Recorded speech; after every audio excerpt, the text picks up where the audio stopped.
My girlfriend cheating. Life is like a play, it all depends on acting. My girlfriend cheated on me, and it was actually a conspiracy. My girlfriend of 2 years cheated on me, and got pregnant with someone else's child.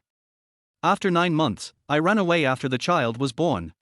Chapter 001, the video. Do you want to see your girlfriend being worked over by another man? I think anyone who hears that sentence would fly into a rage, maybe even swear loudly. And as an ordinary person, I'm no exception. UF King Psycho. But just after I said that, a low voice suddenly came from my phone. Add me on WeChat and you'll find out. Despite the anger that had me shaking, I instinctively opened WeChat and accepted the verification request from this stranger.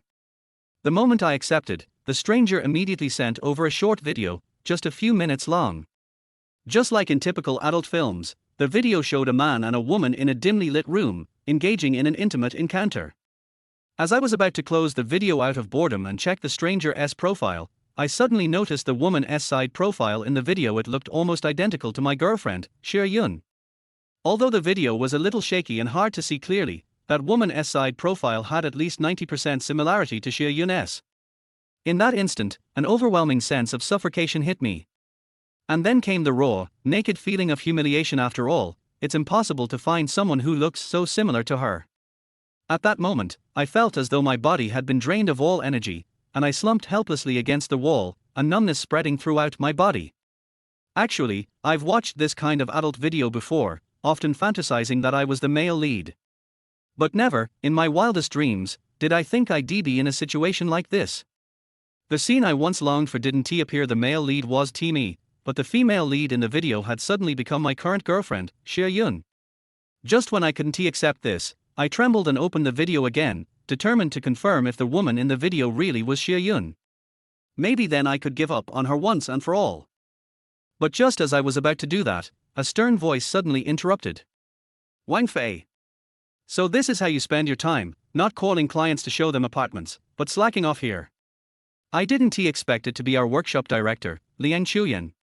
I was so stunned that, in that brief moment of distraction, she snatched the phone right out of my hands. As soon as Liang Chuyan grabbed my phone, she accidentally pressed the volume button. Instantly, an inappropriate scream, followed by a man's low voice, blared from the phone's speakers. Let go of me. You're going to break my arm. The woman's voice was full of fear, mixed with agonizing screams of pain. As I listened to the cries in my ear, I immediately recalled the unpleasant image I had seen earlier. My mind raced, and it felt as if my entire world had just collapsed. Liang Chuyan clearly didn't expect to find this kind of video on my phone. Her face turned bright red at first, and then she became stern, her expression serious as she scolded, Wang Fei. Watching this kind of thing during work hours? Do you even want to keep your job here? Before long, I was called to the front desk, where she scolded me in front of about a dozen people. She criticized my poor family background, saying I was useless having a girlfriend yet not working hard to earn money. Instead, I was wasting time watching videos during work. She became more and more agitated, eventually demanding I write a self-reflection before returning my phone. I was already embarrassed enough from the public scolding, my face red with shame. But as I thought about the woman in the video, the pain in my heart grew unbearable. Chapter 002, 8 p.m. tonight. After this incident, I found myself with an even deeper understanding of Liang Chuyan's serious and stern persona.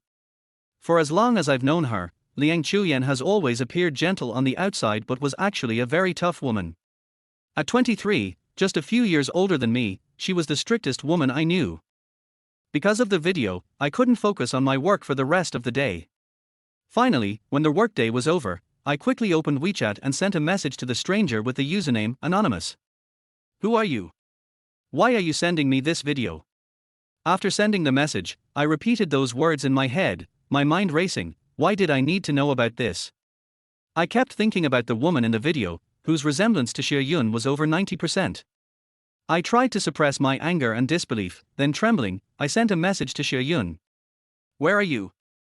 Haven't you come back from your business trip yet? After sending the message, I took a deep breath and waited for Shir Yun to reply, but instead, the anonymous person sent me another message. Don't worry about who I am, just know that I'm a good person. I looked at the message and let out a bitter laugh. I spoke to myself in frustration. What a good person, causing this kind of pain. Honestly, even though the woman in the video looked so much like my girlfriend, Xie Yun, deep down, I didn't want to, and couldn't bring myself to believe that the woman in the video was truly her. I don't care who you are. There are so many people who look alike. My girlfriend wouldn't betray me. But just as I sent this message, Xie Yun, who hadn't replied to me until now, suddenly sent me a message. Hey, dear, are you missing me? I was supposed to come back today, but I just finished a contract here. There's a dinner meeting tonight, so I'll probably be back tomorrow. As I read Xie Yun's affectionate message, recalling the bond we had, I couldn't help but calm down and ease my suspicions. But just then, Anonymous sent me another message. 8 p.m. tonight, Xinhui Road, South City. Yutku Hotel, room 507. You'll see for yourself. Who the hell is this anonymous person? What do they want from me? Since I started dating Xie Yun, I've always had this sense of insecurity because she's so beautiful. She's the queen of our factory. I never expected someone like her would be interested in me. And because of that, I've cherished this relationship even more, doing my best to protect her. But reality is so cruel. Even though I didn't want to believe it, the message on my phone made me panic once again. As I struggled with my thoughts, Xie Yun sent me another message. Dear, I'm going to eat now. You need to eat well too. Looking at her message, I smiled bitterly and instinctively replied, you too, eat more. However, what she sent next sent me into a state of near madness. Millimeter, I got it. Don't worry, I'll eat my fill. Love you, more. I stared at the words, eat my fill, and an image that pierced my heart involuntarily flashed through my mind, painful and tormenting. If the woman in that video is Xie Yun, and the room number and details from Anonymous are real, then maybe someone really is going to feed her until she is full. Could it be that Xie Yun was secretly betraying me? And that I'm the one who has been made a fool of?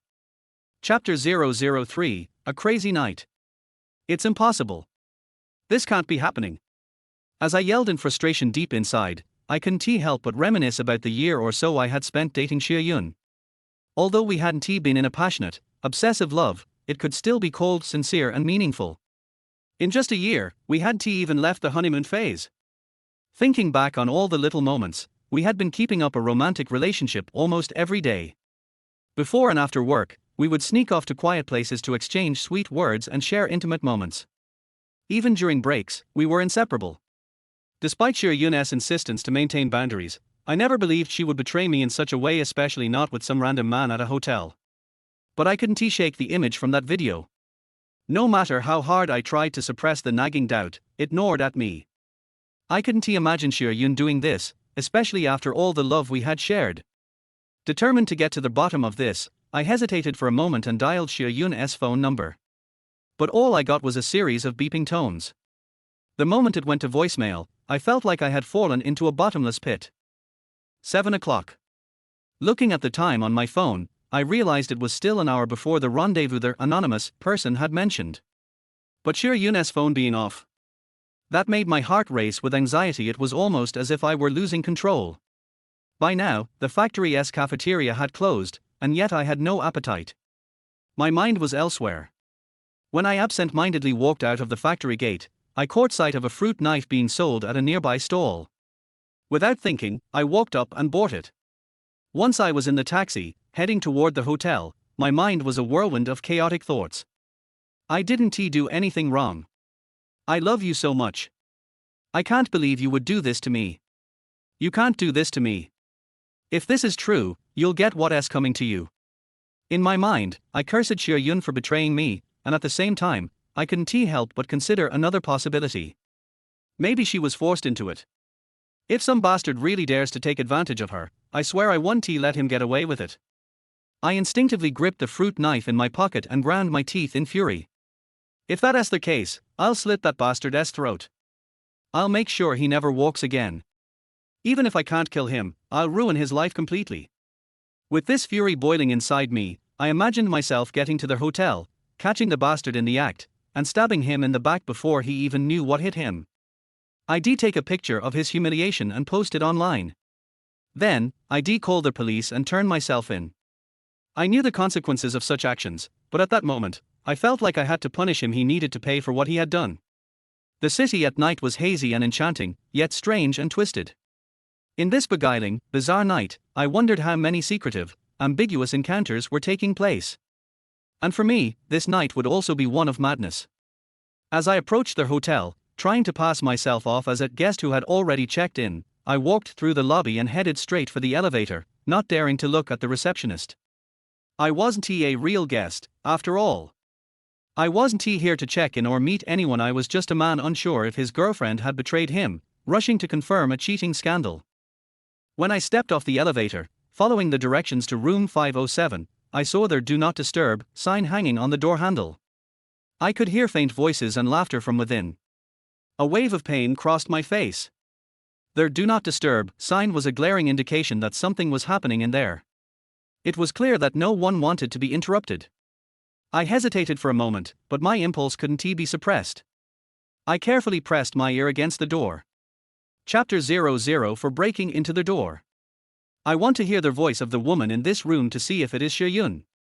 However, in addition to the women's low complaints and coquettish voices, there were more low voices from men in the room. And when the faint sound came intermittently, it was accompanied by waves of familiar yet unfamiliar squeaking sounds. Even though all this happened through the door, the intense scene of two people fighting in the movie appeared in my mind. Although I have never had any close contact with Seo-Yun, it is difficult for me to tell from her shy and delicate voice whether the woman in the room is Seo-Yun. But the images that appeared in my mind still made me furious. Bang! Bang! I took 2 steps back, then kicked the door open with all my strength, and rushed in without any hesitation. However, when I was holding up my phone and taking pictures of everything in the room, I heard a shrill scream in my ear. "R!" I saw a girl in her early 20s looking at me in surprise, and then she panically grabbed the quilt and covered her head. At the same time, a middle-aged, bald and greasy old man also reacted, followed by a roar. "Who are you? What do you want to do? Put your phone down." I subconsciously put the phone into my pocket, and a hint of relief appeared on my face, but at the same time I was very embarrassed. What made me feel fortunate was that although the girl covered her face quickly, I still recognized at a glance that this was not Seo-Yun. The embarrassing thing is, I actually. "Come on, young man, don't be nervous. Tell me, what do you want? Money or?" Just when I was a little confused, I saw the bald man said this in a friendly manner and glanced at the girl hiding in the quilt without leaving a trace. When I heard this, I quickly waved my hands to indicate that I didn't want anyone. "That's easy. Tell me, how much do you want? Name your price." I didn't expect this to happen. I backed away while stammering, "No, I don't want the money. I didn't have that idea. I came here to catch someone cheating, but I caught the wrong person. It was a misunderstanding." After saying this, I realized that something was wrong, so without waiting for the bald man to speak again, I turned around and ran out, closing the door with my hand. But at this moment, the conversation between the two people was heard in the room. "How about we call the police?" As soon as the girl finished speaking, the bald man immediately scolded her. "You bastard, you have no shame, but I still have some. Forget it. This is really a bummer, keep going." I breathed a sigh of relief and, without having to think too much, I knew what the bald man meant by "come on." However, this is not that important to me anymore. The important thing right now is to humiliate the guy called Anonymous. Thinking of this, I took out my cell phone while walking towards the elevator, opened WeChat, brought up the chat room with Anonymous, pressed the voice button, and started cursing. "Fuck you. You are just an idiot, a big idiot. You are making fun of me.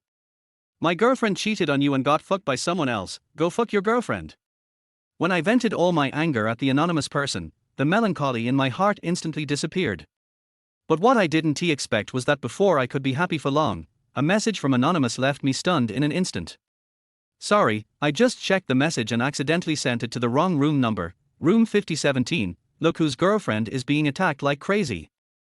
The words "crazy" output instantly made my eyes bloodshot, and along with this invisible green hat being put on me, I was instantly crushed again. But when I looked at the room numbered 5017 not far from the elevator, I couldn't move. Chapter 0052 2 Men and 1 Woman. This series of changes made my mood go like a roller coaster. I felt relieved in an instant, and then fell into the abyss. This feeling of relief after being happy and the unexpected turn of events made it hard for me to accept it for a while. Although the person inside when I broke into the room just now was not Xie Yun, the situation also allowed me to slowly calm down. I have to admit that I was too impulsive before. Slowly, as I made up my mind, I also saw a "Do Not Disturb" sign on the door handle of room 5017. The disgusting scene of two people fighting in the room instantly appeared in my mind. But I still took a few deep breaths and tried to calm myself down. Then I looked around, and when I saw that no one was paying attention, I carefully put my ear to the door. But what I never expected was that I heard two men talking and laughing in the room. Whether to play or not, how to play, hurry up, it's so late, time is tight and the task is heavy, hurry up and do it. Har har, Mr. Gao is so elegant. I didn't expect that he likes this. But since this is the case, let's hurry up.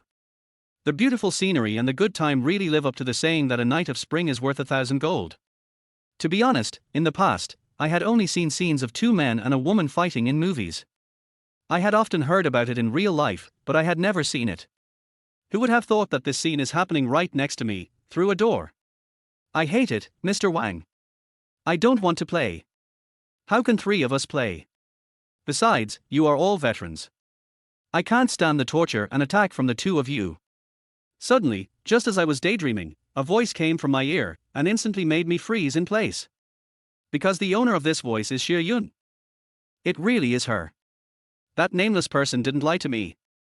But why did Xie Yun do this to me? When I let out a silent cry of pain from the depths of my heart, it was hard to believe that Xie Yun could be such a person. At the same time, Xie Yun's voice, which seemed to be a rejection but was actually a tactful agreement, was heard again in the room. It's okay to play, but Mr. Gao, you have to be kind to me.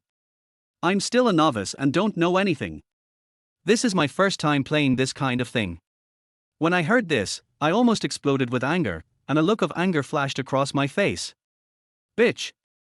How dare you say such things? You can do such things, and you are still a virgin. Fuck you, virgin. Just as I was trying to control myself and convince myself that I must hold it in and wait until a real fight breaks out in the room before rushing in to catch them in the act, I could hear two men talking and laughing in the room. Okay, don't worry, I will definitely be gentle with you, let's get started now. In a short period of time, I listened to the conversation in the room and guessed who said this. It seemed to be the so-called Mr. Gao. Okay, Xie Yun, come on, once Boss Gao is done, it will be my turn. As I thought of this voice, I also remembered the Mr. Wang that Xie Yun often mentioned. And from Mr. Wang's words, I was more certain that Xie Yun was now in the same room with two men. This also reminded me of how Xie Yun deceived me when we talked on the phone before. She kept saying that she hadn't come back yet. I really didn't expect that she would do such a disgusting thing with two men in the room at the same time behind my back. R. Suddenly, Xie Yun's exclamation was heard from the room, followed by Xie Yun's delicate cry. Mr. Gao, what are you doing? No. I regret it. As soon as Xie Yun finished speaking, he instantly aroused Mr. Gao's opposition, followed by an unbearable voice. Regret? You've already played, what are you thinking about? I'm telling you, I'm being polite enough. If I didn't have sympathy for you, I would have left you no chance to even breathe. In this situation, even Mr. Wang echoed the voice with a hint of disgust. Xie Yun, this is your fault. We are in the same group, but isn't it obvious that you are letting Mr. Gao off? What's the point of regretting? Now it's my turn, right? Chapter 006. Come on, Mr. Wang. When I heard these words coming from the room, I instantly became furious. Because during the time Xie Yun and I were in love, she had never been so open-minded, but now she would actually do this kind of thing with the two men in the room. Especially when I heard the few words spoken by those two men, my heart suddenly felt like it was being cut by a knife. What does, with one blow, she won't even have a chance to breathe, mean? What does it mean to give Gao a break? What's the use of regretting? Now it's his turn. This heart-wrenching feeling did not last long, and then in the room, I heard the sound of Xie Yunjin crying. Woo, woo, no, don't, woo, woo, I don't want to play anymore, you all are bullying me. As Xie Yun cried and spoke, it seemed that the man named Mr. Gao did not want to give up this opportunity either. Hurry up, you can't just use your mouth. Even if you don't want to play anymore, you have to finish this matter first. If you can't do it, I will leave, okay? As Mr. Gao finished his words, Mr. Wang also began to urge. Is it still possible? Hurry up, if not, just shut up. After Mr. Gao leaves, I wonder if I can still play. Xie Yun hesitated for a long time before he stammering and speaking incoherently. I'm afraid I can't do it anymore. How about you, Mr. Gao? Mr. Wang, wait and see. I'm afraid I can't hold on any longer. Hearing these words, I couldn't help but feel a sense of collapse as if the sky was falling. But who knew that the words that continued to come from the room still couldn't let me go, and they began to torture me more and more intensely. Okay, here I come. Xiao Yun, I didn't expect you to be so awesome. It's just the beginning and you've made me so happy. Har har har. As soon as Mr. Gao finished speaking, Mr. Wang's teasing voice was heard. Boss Gao, we have only just started. Come on, if you have the ability, go ahead and kill everyone. But I won't let you succeed. Let's continue and see who is better, you or me. Facing the room, I heard the confrontation between two men. I seemed to imagine how unfairly Xie Yun was treated under the attack of these two men. And it was precisely because of this that I gradually changed from thinking that Xie Yun was deceiving me in the beginning to thinking that Xie Yun was a victim of oppression. There is almost no doubt that in all of this, Xie Yun seems to be the one restraining and forcing them. But what can I do? I was in a painful decision, facing Xie Yun's betrayal of me and the verbal provocation of the two men, and I couldn't help but subconsciously clench the fruit knife hidden at my waist. But what I didn't expect was that at this moment, I heard Xie Yun's voice calling me.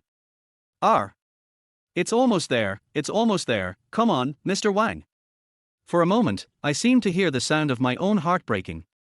Because I never thought that Xie Yun would actually cooperate with them. And from these words, I seemed to hear the excitement in Xie Yun's tone. Call. Along with the man's sigh, a pair of suggestive words came, which made me fall into pain again. It was almost there, just almost there. What a pity, it was such a waste of effort. I was so nervous that I was sweating. Mr. Gao is awesome. Hi. Finally we won, but it's all thanks to Xie Yun's efforts, otherwise we would have lost. Lao Wang, you're not good enough. You need to practice more with Xiao Yun and cooperate more. Practice well with Xiao Yun and cooperate more.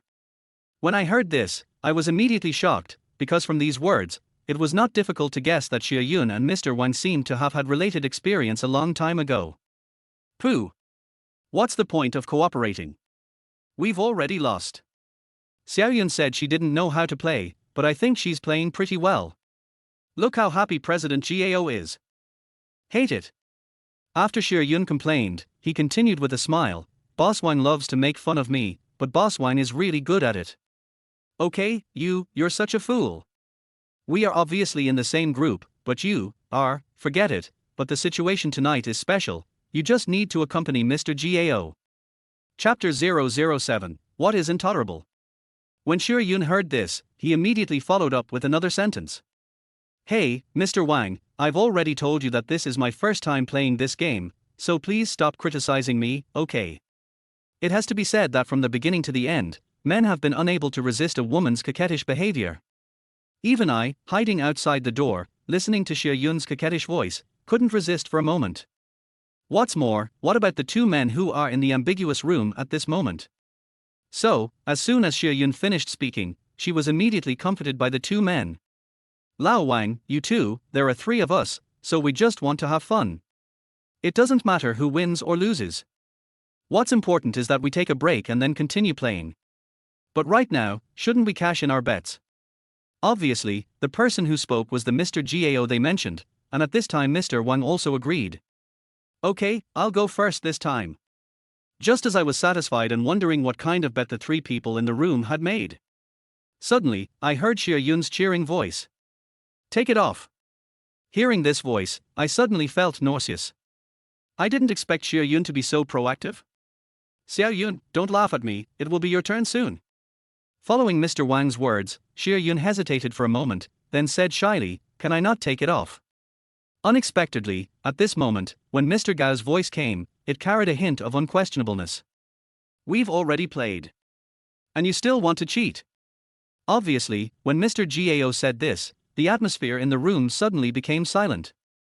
After a while, Xie Yun spoke first and broke the silence. Boss GAO, don't be angry. I was wrong in this matter. Isn't it okay for me to listen to you? Just as I was imagining Xie Yun's next move, I heard another pair of heartbreaking words in my ears. Actually, this is my first time playing, but you guys are really good at it, and you really know how to play it. It's better than my boyfriend. Damn it. Bitch. Listening to Xie Yun's comments about me, I was so angry that I started shaking all over. But on second thought, I really didn't go that far with Xie Yun. But she is my girlfriend after all, right? Especially when she said this to me in front of other men, it made me feel even more humiliated. At this time, bursts of teasing sounds were heard in the room. Xiao Yun, I'm wondering if your boyfriend is not good enough. Alas, it's a pity for our Xie Yun, such a beautiful little girl.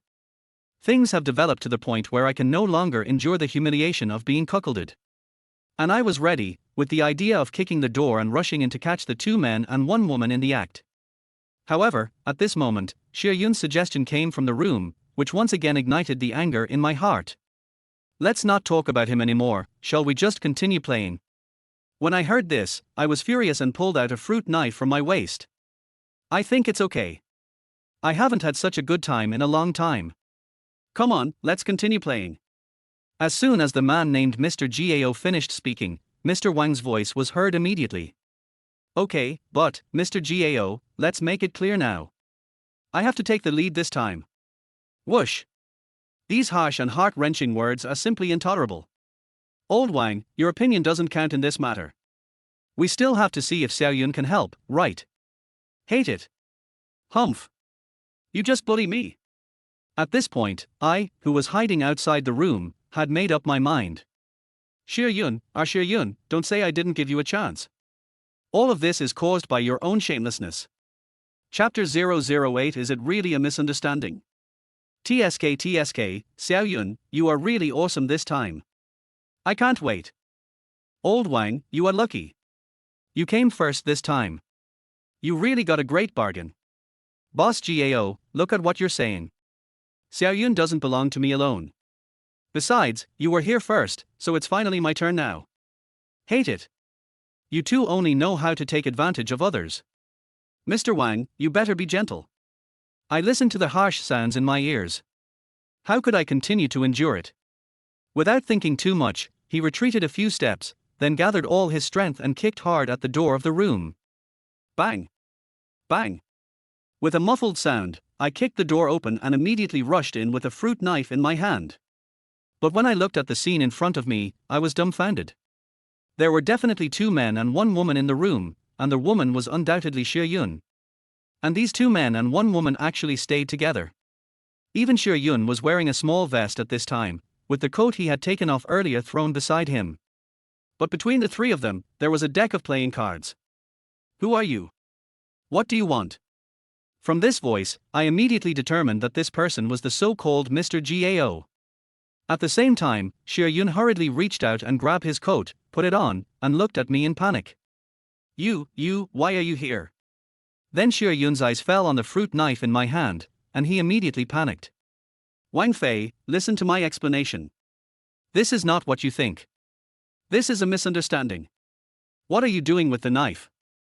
Mr. Wang, who was standing by, stared at me nervously and said in panic, Little brother, you are still young, don't be impulsive.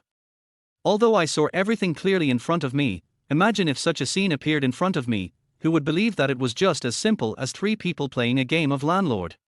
To be honest, although I knew at the first moment that I couldn't catch them in the act, if I let things continue to develop, I might really witness a battle between 2 men and 1 woman.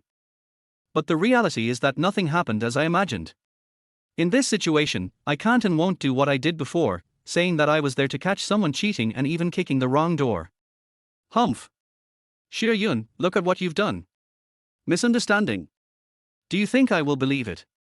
After saying this, I turned my head to look at Mr. Wang, who was panicking beside me, and tried hard to pretend to be extremely angry. If someone told you that your girlfriend was in a room with 2 men late at night just playing landlord, would you believe it? After I said this, I remembered that when I called Xie Yun before, Xie Yun told me that she would not be back until tomorrow. Then he saw Mr. Wang's panicked expression, and coupled with the short video sent by the anonymous person, he became even more annoyed. Didn't you say you would be back tomorrow? What's going on now? What do I want to do? What are you going to do? Perhaps, my furious words and scary appearance shocked the three people in the room, so while I felt relieved, I also became more suspicious of their next actions. It's definitely possible. These two men definitely want to play landlord and wait until Xie Yun loses everything, and then. There is no doubt that after I issued a series of questions and accusations, the two men also understood my identity and fell silent. At this time, Xie Yun secretly glanced at Mr. Wang, then came to my side and dragged me out of the room without saying anything. Chapter 009, A Sudden Turn of Events. Let me go. I broke free from Xie Yun's hand, and then let out a roar. However, what I never expected was that Xie Yun suddenly pushed my hand away after hearing what he said, and then looked at me with a sullen face. After a long time, I saw Xie Yun trying hard to suppress his anger, but he couldn't hide his anger and roared at me. Wang Fei! Have you had enough of the trouble? I heard Xie Yun's roar in my ear and stood there in a daze for a moment. She actually blamed me for being unreasonable? I stared at Xie Yun for a long time as if I didn't know her. Then I calmed down and asked in a deep voice. Do you think I've made enough of a fuss? I think you should give me a reasonable explanation for this matter. Just as I tried hard to suppress the anger in my heart and asked this question, Xie Yun walked into the elevator without even looking back. Facing all this, I felt as if my heart was being cut by a knife. After a little hesitation, I quickly walked towards the stairs, and then caught up with Xie Yun, who was walking out in the hall. Don't you think that what you did is unfair to me? But what disappointed me was Xie Yun. After hearing this, he immediately scolded me coldly. Aren't you embarrassed enough? Hearing these words like a knife stabbing my ears, I felt a sense of humiliation in my heart. So he slowly fell silent, and then, under the pointing and gesturing of the waiter in the hotel, he hurriedly followed Xie Yun out of the hotel as if fleeing in panic. At this time, Xie Yun was standing at the door of the hotel with his back to me. When I followed him out, I heard a voice that I couldn't believe. Do you think I want to treat myself like this? It's all for work. So that we can save more money and buy a house sooner. I didn't want to come at first, but you know what Mr. Wang and Mr. Gao from Party A said? They said that if I don't accompany them, they will make me quit my job in the factory. When I heard these words, I was struck by lightning and stood there in a daze. After a long while, he began to ask painfully. I didn't expect it to be like this, but you can't hide it from me. However, Xie Yun's words made me understand instantly. How can I tell you? Are the bosses of Party A asking me to go to a hotel and play landlord with them? While Xie Yun was talking, his eyes fell on me. Do you know that I had to put myself in a difficult position just to get this big order? But what I didn't expect was that you actually doubted me. Just when I was a little overwhelmed and didn't know what to do next. Unexpectedly, Xie Yun suddenly lowered her head and started crying softly. And her next words made me dumbfounded. I didn't expect that you actually don't trust me so much. If that's the case, there's nothing more to talk about. Whoosh! I took a deep breath, and then said in some pain, actually, I have never dared to believe it, but what happened just now makes me a little bit unable to accept it. Before he finished his sentence, Xie Yun hesitated for a moment and then spoke in a low voice. Once, I wanted to keep all these beautiful things on the most beautiful day. Although it is no longer necessary now, I still want to use it to prove that I really love you. Whether you doubt me or are full of suspicion about me, please take me today. To be honest, I never thought that Xie Yun would use this method to prove her love for me. Especially after she said this to me, it seemed that everything that happened before was no longer important. The important thing is that Xie Yun is now willing to use her body to prove that she has not done anything wrong to me, and to prove her love for me. And all of this was once so out of reach for me. Now it is within your reach. And this scene today is what I have always hoped for. Wang Fei, I love you, please take me. I want to be your woman. Chapter 010 Imperfect First Time. Half an hour later, in the rental house. Give it to me, I want you. Xie Yun's words suddenly shocked me. After all, she is very beautiful, with an oval face, willow-shaped eyebrows, a cherry mouth and big eyes. And this scene before my eyes is a luxury that I once longed for but could never get. Now, when I faced Xie Yun's request, a voice in my heart was shouting. Fool, what are you waiting for? Isn't this all what you want? Hurry up and get on. Are you still a man? There is no doubt that, accompanied by the cries from the depths of my heart, almost in an instant, I was lost in Xie Yun's tenderness. Immediately, he gasped and walked straight forward to hug Xie Yun in his arms. Although this seemed like a normal scene, I couldn't help but tremble all over. When a pair of hands were feeling Xie Yun's hot body, they didn't know where to put them. Just when I was feeling as if I was dreaming, I suddenly heard Xie Yun's soft voice in my ears. "Silly, are you going to hold me like this forever?" It is undeniable that when Xie Yun's soft whisper sounded in my ears, it instantly ignited the restlessness deep in my heart. That feeling was like a pile of dry firewood that was suddenly ignited by a spark, and then a foot-high flame was ignited, and then it was out of control. As Xie Yun ignited my passion, I suddenly lowered my head and kissed her. At this moment, Xie Yun gave me a feeling that was more enthusiastic and proactive than any time we had been intimate before. After a long time, I was no longer satisfied with this superficial intimacy, and subconsciously bent down and hugged Xie Yun. Xie Yun seemed to know what was going to happen next. A blush flashed across her face, and then she closed her spring-like eyes. "Wang Fei, I love you." A dreamlike sound directly made me fall into a state of madness. As I lowered my head to kiss Xie Yun, my whole body also produced a significant reaction. Although Xie Yun and I had been intimate with each other in the past, as she said, whenever I asked for further information, she always wanted to keep the best moment for the best day. Now, I finally don't have to endure it anymore, and Xie Yun's requests and cooperation give me infinite fascination. However, facing Xie Yun's initiative and as the situation developed step by step, I was somewhat dissatisfied with my performance, even a little embarrassed. After all, there is an old saying that a moment of spring night is worth 1,000 pieces of gold, but when I was facing the critical moment of this beautiful spring night, I only had an extremely short beauty. Of course, although all this is an imperfect experience for me, it is truly the most perfect beauty for both of us. After all, in that brief moment, I truly possessed Xie Yun, and from now on, I can proudly say that she is my woman. Just now. After a long time, when I thought back to that crazy but short-lived beautiful scene, I couldn't help but feel a little embarrassed about my performance. Unexpectedly, when I just started to stammer and hadn't said it clearly, Xie Yun looked at me tenderly and scratched the tip of my nose with his hand. "From now on, I belong to you, you have to treat me well." Chapter 011 A Hint of Doubt. I could see that Xie Yun didn't blame me for my poor performance just now. On the contrary, when she expressed her feelings to me in a sweet and gentle manner, I was so excited that I hugged her tightly in my arms. There is no doubt that Xie Yun's gentleness and kindness once again made me want to love her well. Unexpectedly, just as I was about to move, Xie Yun stopped me. "Honey, aren't you tired?" "I'm so tired, and I have to go on a business trip tomorrow." When I heard this, I immediately understood and stopped my actions, but I felt a little reluctant in my heart. After all, we had just started a real relationship, and I never thought that she would go on a business trip again. Actually, I don't want to go either, but when I think about the fact that we will be together for a long time, and we need money to buy a house of our own. When I listened to Xie Yun's plans for our future, I suddenly felt a little guilty towards her.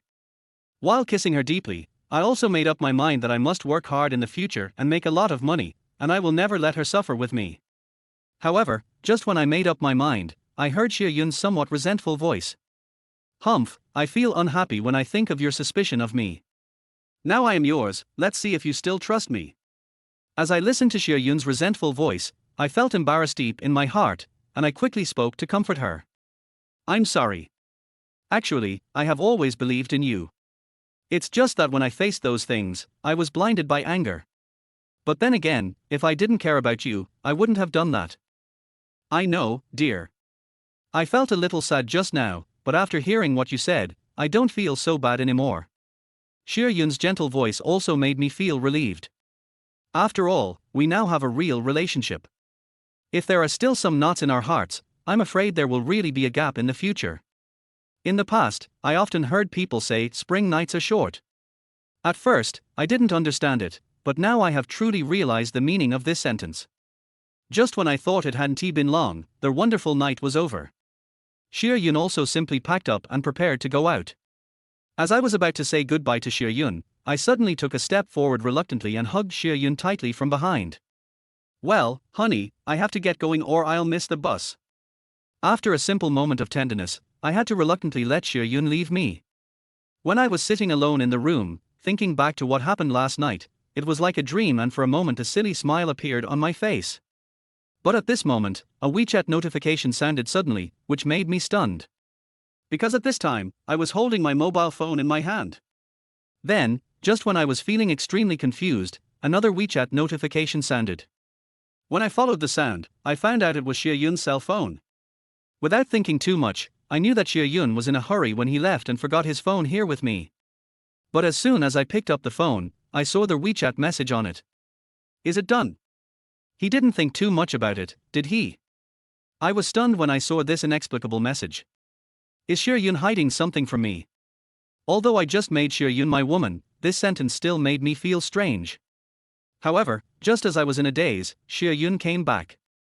It wasn't until Xie Yun took the phone from my hand as if nothing had happened and then gave me a passionate kiss on the face that, although I was still confused, I slowly dispelled my previous fanciful thoughts. Maybe it's about work. Chapter 012 No Blood. Waves of delicate cries and low moans. The heavenly music from last night still echoes in my mind even now. And it was precisely because of Xie Yun's flattery last night that I immediately dispelled my doubts about her. After all, Xie Yun caused me a lot of misunderstandings before, but now, she has given her body to me. At this point, what else do I have to doubt her? I shook my head and smiled bitterly, lamenting that I was too suspicious. Suddenly, the rumbling sound of my stomach brought me back to reality. Come to think of it, I haven't eaten since last night until almost noon. Especially last night, I had an in-depth communication with Xie Yun. Thinking of this, I walked out of the rental house and came to the street, ready to buy some food from the nearby vegetable market. In fact, I have also thought about simply going out to a restaurant, but then I thought that now I am a man, I should shoulder the responsibilities that a man should have, and save as much as possible. After all, buying groceries and cooking can save some money. If I save more money, I will have more ability to give Xie Yun a good life in the future. However, what I never expected was that when I was looking for some cheap vegetables at the market, I suddenly received a message from that stranger. Now, you know what kind of person your woman is, right? I looked at the message displayed on WeChat and snorted coldly. Just when I was about to ignore and block this stranger, I thought of all these things. Come to think of it, if it weren't for this stranger, perhaps there wouldn't be so many misunderstandings between Xie Yun and me. Of course, this will not bring the relationship between Xie Yun and I any further. When I thought about this, I changed my mind. Then I sent him a message on WeChat. I don't know who you are or what you want to do, but please don't destroy our relationship anymore because she is already my woman. After a long time, just when I thought that the matter was settled, I never expected that a message sent back from the other party made me feel a little dazed in an instant. Har har, boy, have you finally tasted a woman? Not bad, not bad. If I'm not mistaken, her skills in bed should be very powerful, har har. What on earth do you want to say? Faced with the ridicule of strangers, I couldn't help but look a little ugly. Because when I saw his message, my mind recalled the feeling I had when I was with Xie Yun before. It seemed just as the stranger said, unlike my awkwardness, Xie Yun's reactions and actions did not seem to be what a simple girl could have. Tell me first, what happened to the previous adultery? When the stranger asked me this, I was stunned at first, and then I responded subconsciously. I'm warning you. Don't frame Xie Yun anymore. She was just playing landlord with them in the hotel. Fight the landlord. Hey. In the middle of the night, a woman and two grown men checked into a hotel room just to play landlord. Do you believe it? To be honest, in fact, I am also skeptical about this matter. However, just when I was at a loss, I saw another message from him. I have to remind you that since you think she is quite pure and you have had sex with her, don't you know whether she is a good woman or not and whether she has had her period? At that moment, when I saw this message, I was stunned on the spot, and at the same time, my mind recalled every detail of how I made the bed after the incident. As the images flashed through my mind one by one, I subconsciously clenched my fists. Because just as this stranger said, in my impression, Xie Yun never had any blood. Chapter 013, Stranger's Ridicule. What on earth do you want to do by doing these things? After a while, I took a deep breath and sent him the questions in my heart. You don't need to care why I do all this. You just need to know that Xie Yun is not a good woman. She just treats you as a spare tire. The most important thing is that I am a good person. I don't want you to be cheated on and teased by others. To be honest, I always feel that there is something more to this stranger's actions than what he did. As for Xie Yun, I couldn't believe that she was just using me as a backup. But all of this seems like a mystery to me now, and makes me feel deeply confused and puzzled.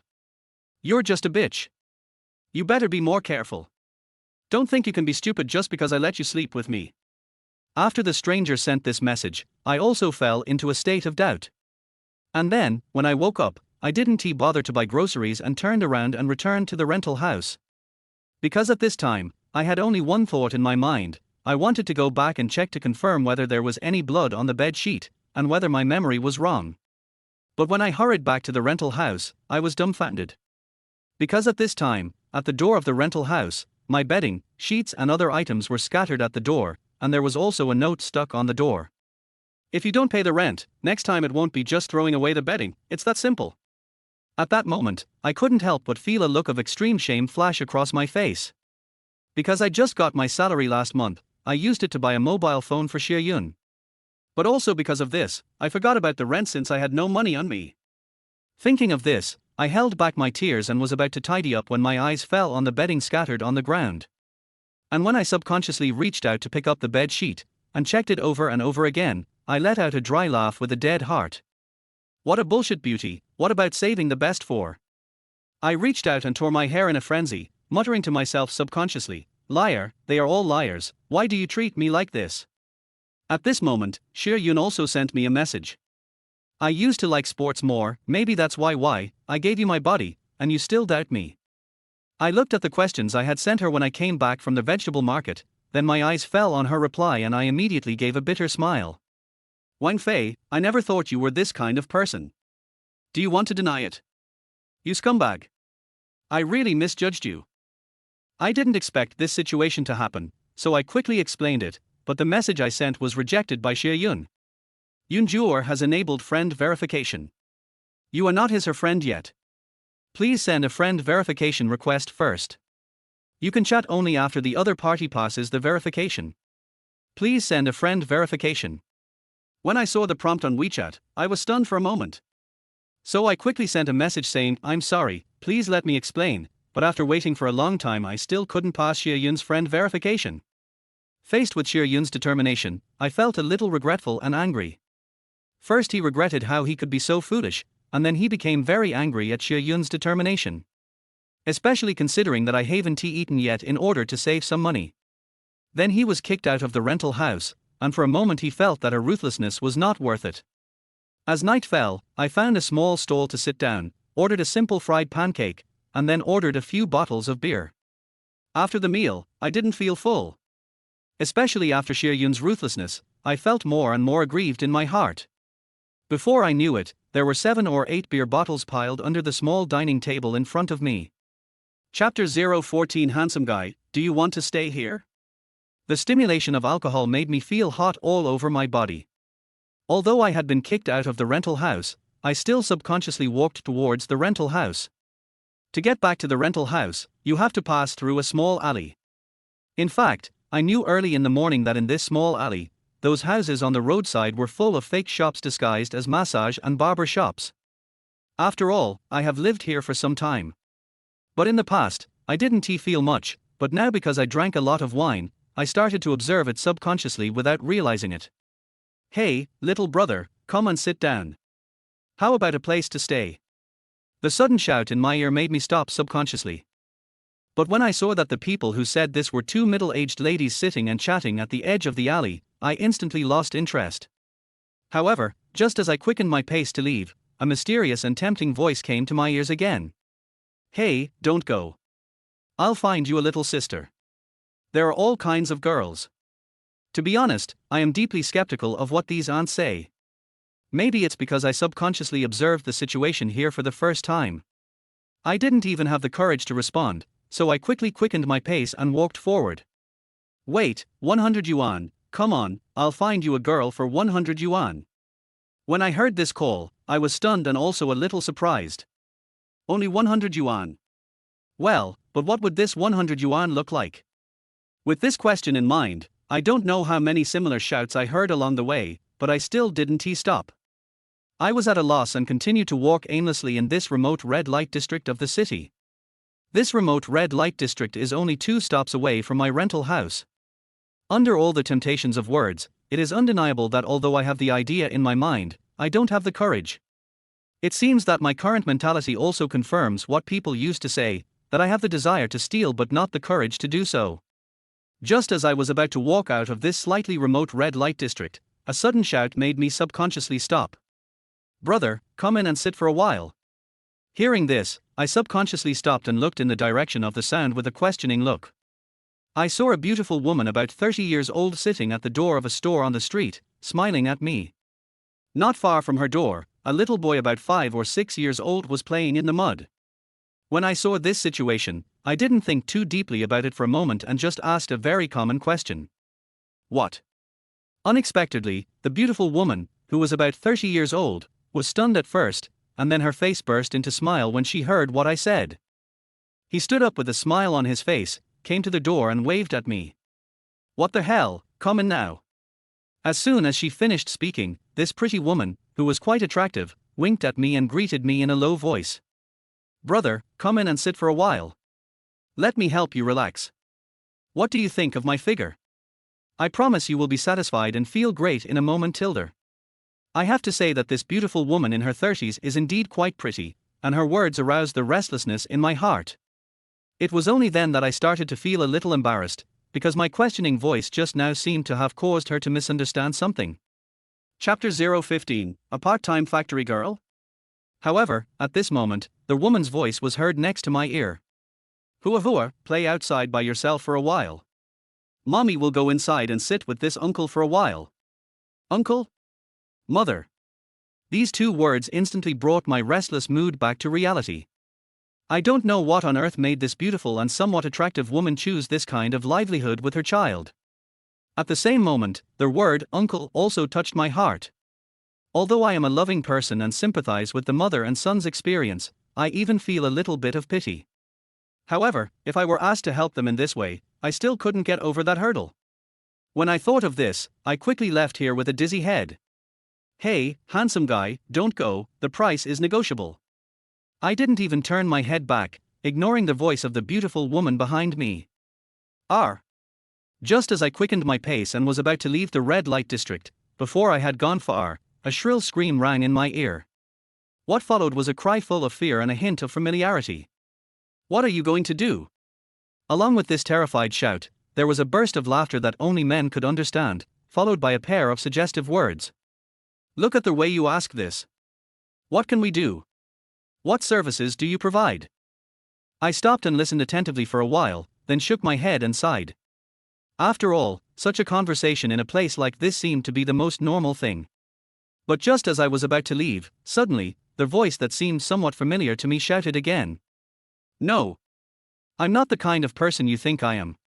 Don't come over here. If you come over again, I will call for help." As this voice entered my ears, I couldn't help but shudder all over and subconsciously shouted out two words. "Song Shui." At the same time, the obscene voice began to tease again.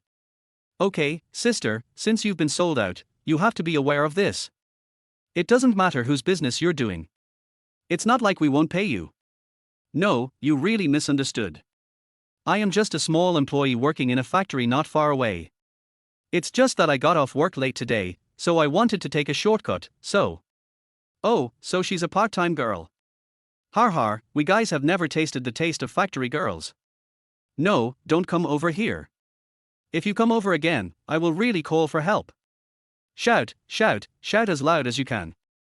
But even if you shout your throat out, no one will come to save you." I didn't have to think too much and immediately knew what kind of shock Song Shui had suffered at this moment. So he quickly quickened his pace and ran towards the alley where the sound came from. "Brothers, it looks like we are in luck tonight. Not only have we been looking for those little pheasants before, but they are all old hens. Let's get something for free tonight." Freebie? When I heard this, I felt a deep contempt for these ruffians. Although Song Shui is not the kind of girl who sells herself, these guys are definitely low-class stuff. "Brother, you know what, this little factory girl is really pretty. We brothers are enjoying ourselves tonight with you, brother. Let's have a taste of this little factory girl. Help, help, help." At the moment Song Shui shouted for help, I also rushed to the entrance of the alley. At the same time, he saw the three grinning thugs who were blocking Song Shui in the corner of the alley. At this time, Song Shui was so frightened that her face turned pale and she huddled in a corner, trembling. Chapter 016 Let Go of That Girl. When I saw Song Shui's pitiful appearance, I couldn't help but feel heartbroken.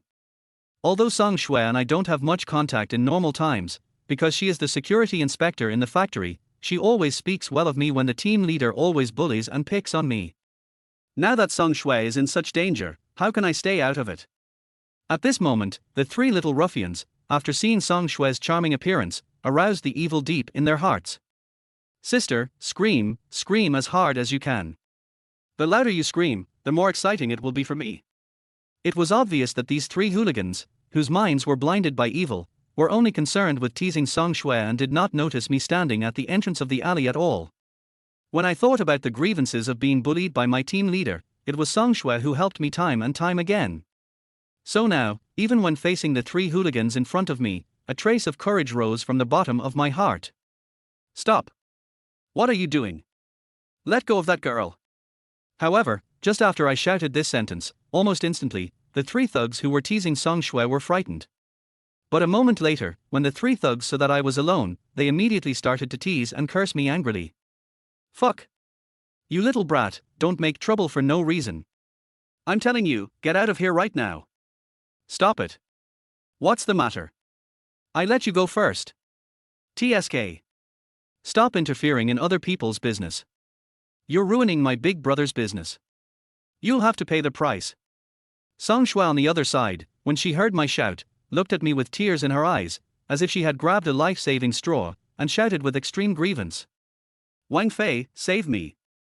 Facing Song Shui's crying, I nodded subconsciously. But just as I nodded, I heard a mocking voice in my ear. What a fool you are. You don't even know how much you have. With your tiny arms and legs, you still want to be a hero and save the damsel in distress. I think you are courting death. After careful observation, I can see that the person who made these harsh remarks is obviously the leader among the three Lan thugs. After this guy cursed me harshly, he winked at the two younger brothers beside him. The two men smiled knowingly, and then clenched their fists until they made a crackling sound. Then he walked towards me with a ferocious sneer on his face and cursing. Boy, don't blame us for not warning you. Be smart and turn around and get out of here right now. Yes, either just get out of here, or kneel down and kowtow to us, or we will beat you so hard that even your parents won't recognize you. Facing the two thugs walking towards me, I took a deep breath and didn't dare to be careless for a moment. But now in this situation, I can only cheer myself up silently, and glance around inconspicuously, ready to find a handy tool. Brothers, I'll leave this brat to you too. Let me have a taste of this factory girl first. Okay, big brother, just wait and see. Yes, big brother, you go first, we will follow and take advantage of it and have a taste of this white-collar factory girl. As the words of these three people became more and more excessive, when I looked at the leader who had stretched out a pair of evil hands and was about to grab Song Shui, I couldn't help but get furious. I said stop. Otherwise, don't blame me for being rude. In anger, I had no choice but to shout loudly. Did you hear that, third brother? How dare this kid yell at us, and be so rude? What a joke! Go ahead, beat him to death. As soon as I finished speaking, I saw one of the thugs rushing towards me with his fists waved. Now that things have come to this, I can only grit my teeth, steel myself, and prepare to face the fist swung by this thug. Although I have never been in a fight, I have been bullied by others many times because I was beaten up by them occasionally. So this kind of fighting style where people just start swinging their fists is something they are very familiar with. At that moment, when I saw this thug waving his fist and about to punch me in the face, I didn't dodge or evade. I subconsciously raised my leg and kicked him hard in the stomach. It was obvious that the thug did not expect that I would dare to attack him in front of the three of them. Especially the first thug who rushed towards me, he didn't expect that I would suddenly kick him. In the blink of an eye, when he reacted, it was too late to dodge and he was kicked away by me.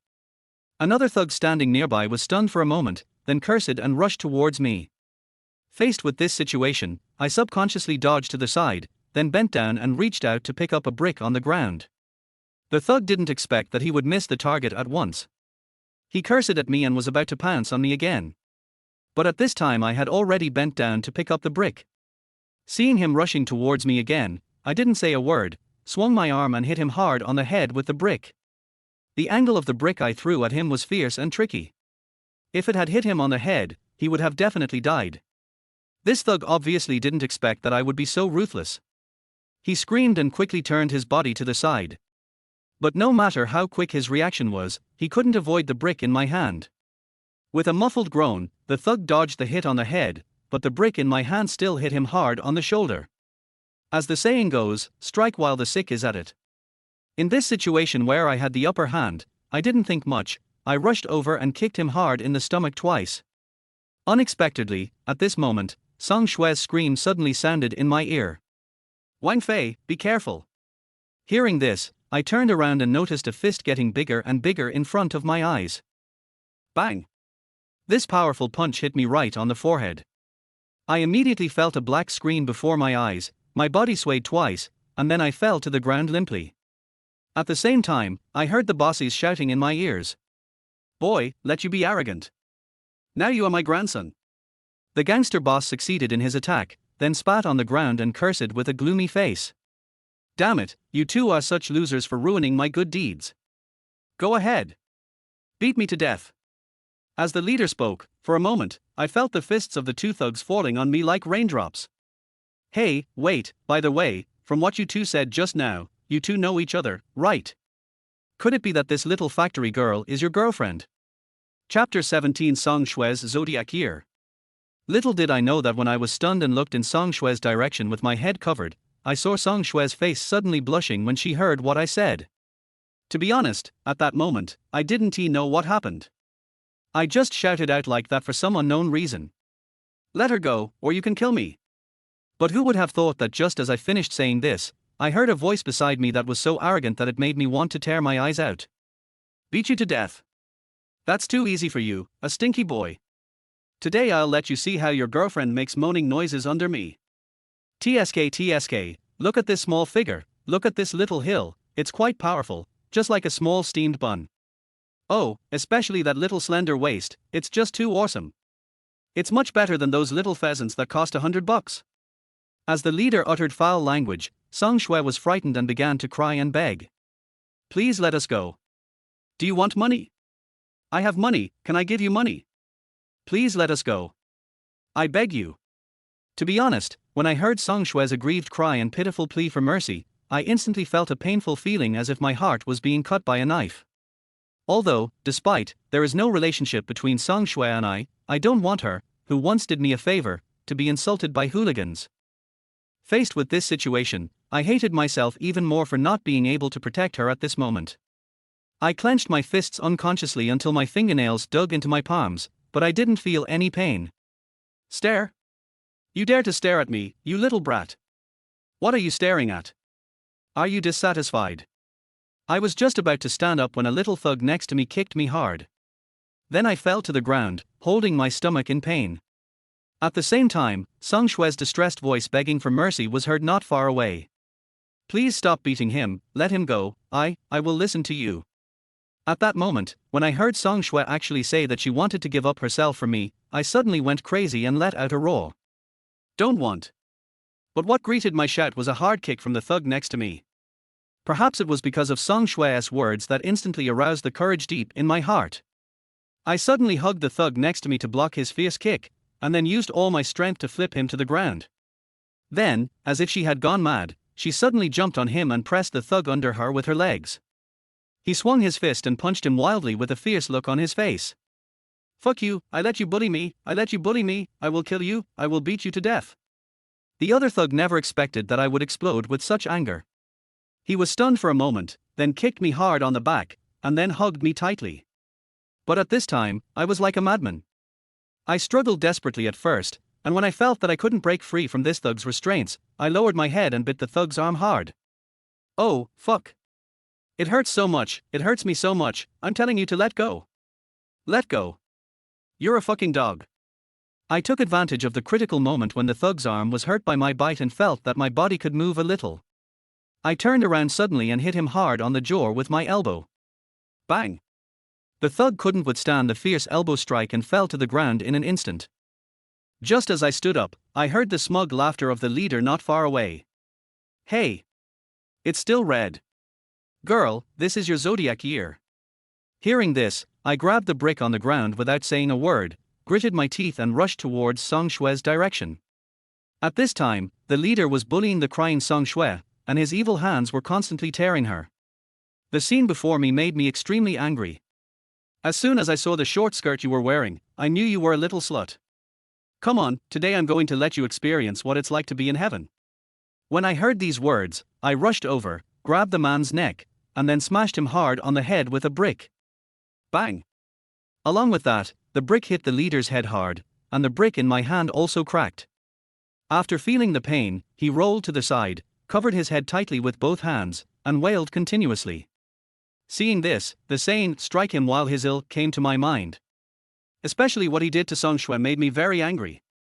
Even though I broke the brick in my hand, I still couldn't get rid of the anger in my heart. He simply rushed forward and kicked the gangster leader who was wailing on the ground with his hands covering his head. "Wang Fei, stop it now, or someone might get killed." Suddenly, I heard Song Shue's crying in my ears.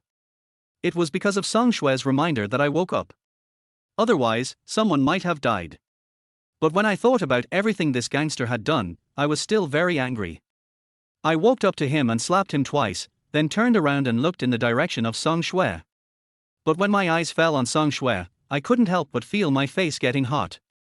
Because at this moment, Song Shue had a red belt hanging on her ankle that she would only wear during her zodiac year. There is no doubt that when Song Shue saw that my face was a little red, she seemed to realize something in an instant, and immediately lowered her head and said something in a low voice. "It's better to have less trouble than more. Let's go quickly." I nodded, then turned my head away and said awkwardly, You should pack up quickly, let's go now." Just a moment later, I heard Song Shue's voice in my ears. "Well, I've packed up here, but I don't have the strength to stand up.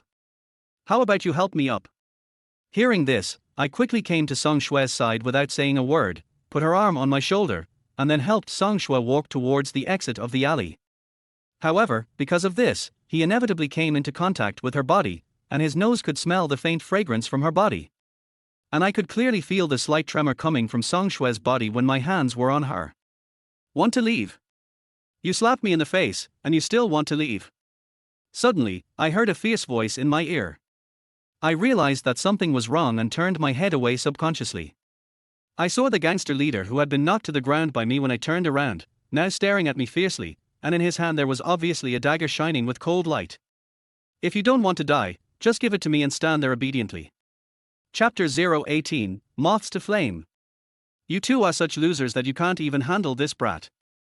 The thug leader first used the dagger in his hand to intimidate Song Shue and me, then turned around and cursed at the two thugs standing at the exit of the alley not far away. Because of the threat from the gleaming dagger in the gangster's hand, I also felt Song Shue trembling slightly. In response, I could only hold her little hand tightly. "No, big brother, we didn't expect this guy to be so tough. He was so ruthless." "That's right, big brother. We never thought that this kid would go crazy and risk his life so much." The thug snorted with contempt, then looked at me gloomily, and then weighed the dagger in his hand. "Tough guy? You don't want to die? Humph. Let's see which one is harder, your life or the knife in my hand." I have to say, after hearing this, not only was Song Shue scared and hid behind me, but I also felt a little fear in my heart. Perhaps, seeing that I didn't say anything, the gangster leader immediately called me a coward, then pointed his dagger at me and said in a deep voice, "Be smart and ask your girlfriend to come over, or I'll kill you. You dare to open my dick, today I will let your girlfriend give me a blowjob in front of you." However, just as the thug shouted this, another clear shout was heard at the exit of the alley. "Don't move. What are you doing?" This time, not only Song Shue and I were stunned, but even the three thugs were all stunned. I don't know when, but at the entrance of this small alley, there was a tall and graceful woman standing. "Speak up. What are you doing?" As the woman's voice rang out again, the thug leader, who had a puzzled look on his face just now, suddenly grinned and shouted at the two thugs standing at the exit of the alley. "Brothers, we three have suffered a great loss tonight. Now here comes another ignorant little girl." "Brother, what do you mean? You're fucking stupid, don't you understand what Big Brother is saying? That little factory girl is for Big Brother to enjoy, and this little girl will naturally be ours." Song Shue and I listened to the conversation between the three thugs and were wondering how to escape, but we didn't expect that the woman would fall into their trap. Oh, I see. So you guys want to do that? I thought it was no big deal. Come, yes, come here, I'll show you something good. Along with the girl, a crisp voice. One of the hooligans was stunned for a moment, then pointed at his nose, and then said to another hooligans beside him, "Second brother, this little girl asked me to come over, so I will." After saying this, the little thug rushed towards the woman impatiently. There is no doubt that this sudden scene instantly attracted the attention and curiosity of the gangster. Oh hey, it looks like this little girl is more powerful. As the thug pounced on the woman's laughter was heard. Stop, don't be impatient, come and see what this is. Grass. Oh shit. The sudden shouts immediately aroused the doubts of another thug. Old third, what the hell are you yelling about? Is it really that exciting? However, at this time, the woman continued to laugh and tease, that's right. It's really exciting. Why don't you come over too? This one sentence immediately made the thug itchy heart, and he turned around and shouted excitedly to the thug leader standing next to me and Song Shui. Oh my god. Big brother, there is such a good thing. I won't be polite, brother. As soon as he finished speaking, the thug ran over excitedly like a moth to a flame. And it was precisely because of that woman's enthusiasm and boldness that the gangster next to me and Song Shui became a little impatient. Hey kid, see how sensible that girl is. Hurry up and get your girlfriend over here, or I'll make you bleed. Upon hearing this, Song Shui was so frightened that her whole body began to tremble. Even her little hand, which I was holding tightly, became a little cold. Don't worry, I won't let him do anything to you. Just as I finished comforting Song Shui, I heard shouts from not far away. Grass. Oh my god. This immediately made the gangster even more stunned. While he was looking at me impatiently and fiercely, he also asked the questions in his heart to the distance not far away. I say, do you two really need to do this? Is it really that exciting to make all this noise? Just as the local scoundrel was waiting for a reply, he didn't expect the woman to say with a smile, "It's so exciting, I guarantee you'll be satisfied, come and play with us." There is no doubt that the woman's voice and words were full of temptation, which instantly hooked the gangster's soul. I could even see his disgusting look as he swallowed his saliva. But at this moment, before the thug leader had walked far, two thugs not far away shouted at the same time. Brother, don't come over here. This woman is a fucking cop. However, the thug leader was stunned when he heard the shouts, and then he cursed, you two are really bastards. It's just a joke. Why do you have to talk nonsense? No, big brother, this little girl, oh no, this guy is showing us his ID. Following the shouts of two thugs at the exit of the alley, Song Shui and I immediately breathed a sigh of relief. But what I never expected was that after the thug was stunned, he immediately rushed towards me, holding the dagger in his hand against my neck while roaring loudly. Fuck. This is so damn unlucky, let my brother go quickly, or I will kill him. This sudden change first startled Song Shui, and then she heard the woman not far away snort coldly. I think you are tired of living. Do you know what you are doing? You molested a woman and took a hostage. Your crime is even more serious. I never thought that at this moment, I would become a hostage. At the same time, he quickly advised, it's not too late to turn back now. Don't go further down the road of crime. Shut up. The thug was so panicked at this time that his hand holding the dagger began to tremble. Put down the knife, come back with me, and go through the formalities.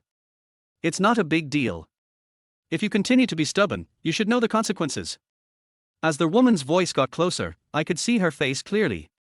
She was tall and had a beautiful face, and her identity made her look even more aloof.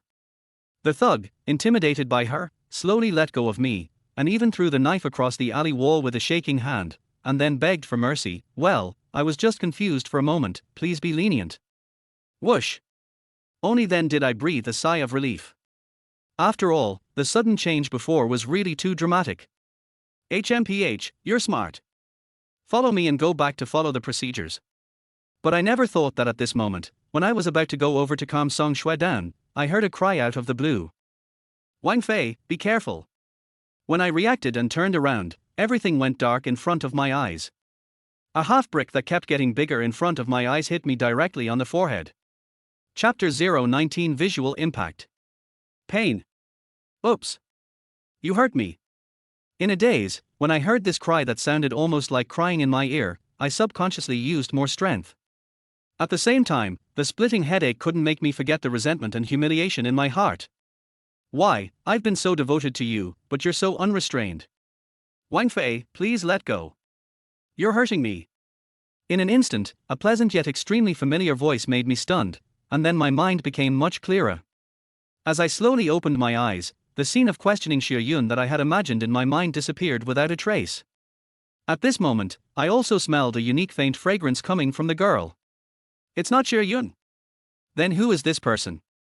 When I turned my head with doubts and endured the dizziness, I found that the person next to me was Song Shui, the beautiful security inspector in the factory. At this time, she was breathing heavily and supported me on her shoulders. When I felt the soft and boneless touch of Song Shui's body, I subconsciously loosened my hand that was tightly holding her arm. But at that moment, I felt a tingling sensation as if I was being electrocuted, which instantly gave me a palpitation. For a moment, I didn't even feel my face getting red and hot. How did you? Before I could finish my question, Song Shui responded softly, you were knocked unconscious by that thug. Thanks to that beautiful policewoman, we are safe now. Next, Song Shui didn't need to say much, and I slowly recalled it. Obviously, because of the previous experience, after I was knocked unconscious by the thug leader, it was Song Shui and the beautiful policewoman who handled the aftermath. How do you feel? Let me take you to the hospital. Song Shui's question caused a ripple in my heart. After all, even when I was unconscious just now, what I was thinking about in my mind was Xie Yun's ruthlessness towards me.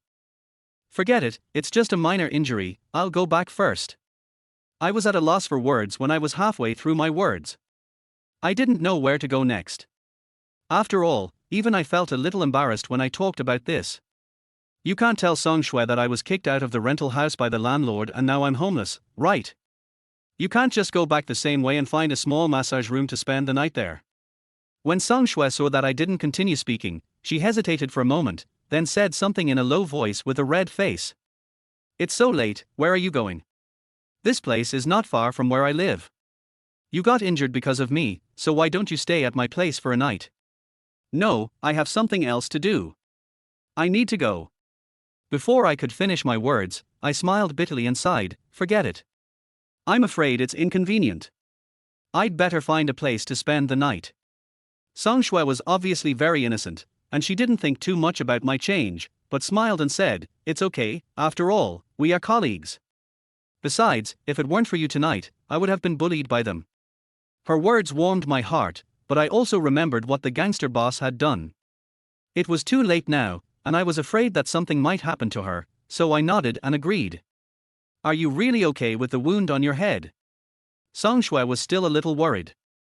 Listening to Song Shui's question, I subconsciously touched my head and said with a wry smile, it's probably just a mild concussion. It's okay. Just take a rest. When Song Shui heard this, she didn't say anything more. Instead, she supported me and quickened my pace.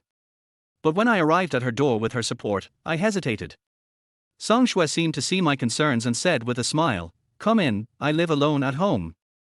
In fact, when we first entered the community, I was a little shocked. Because this community is not far from our factory and not far from my rental house, but the housing prices are not affordable for ordinary families. It was not until I entered the house that I realized that Song Shui's family conditions were far better than they seemed. She had all kinds of exquisite furniture, and she lived alone in a large house with 2 bedrooms and a living room.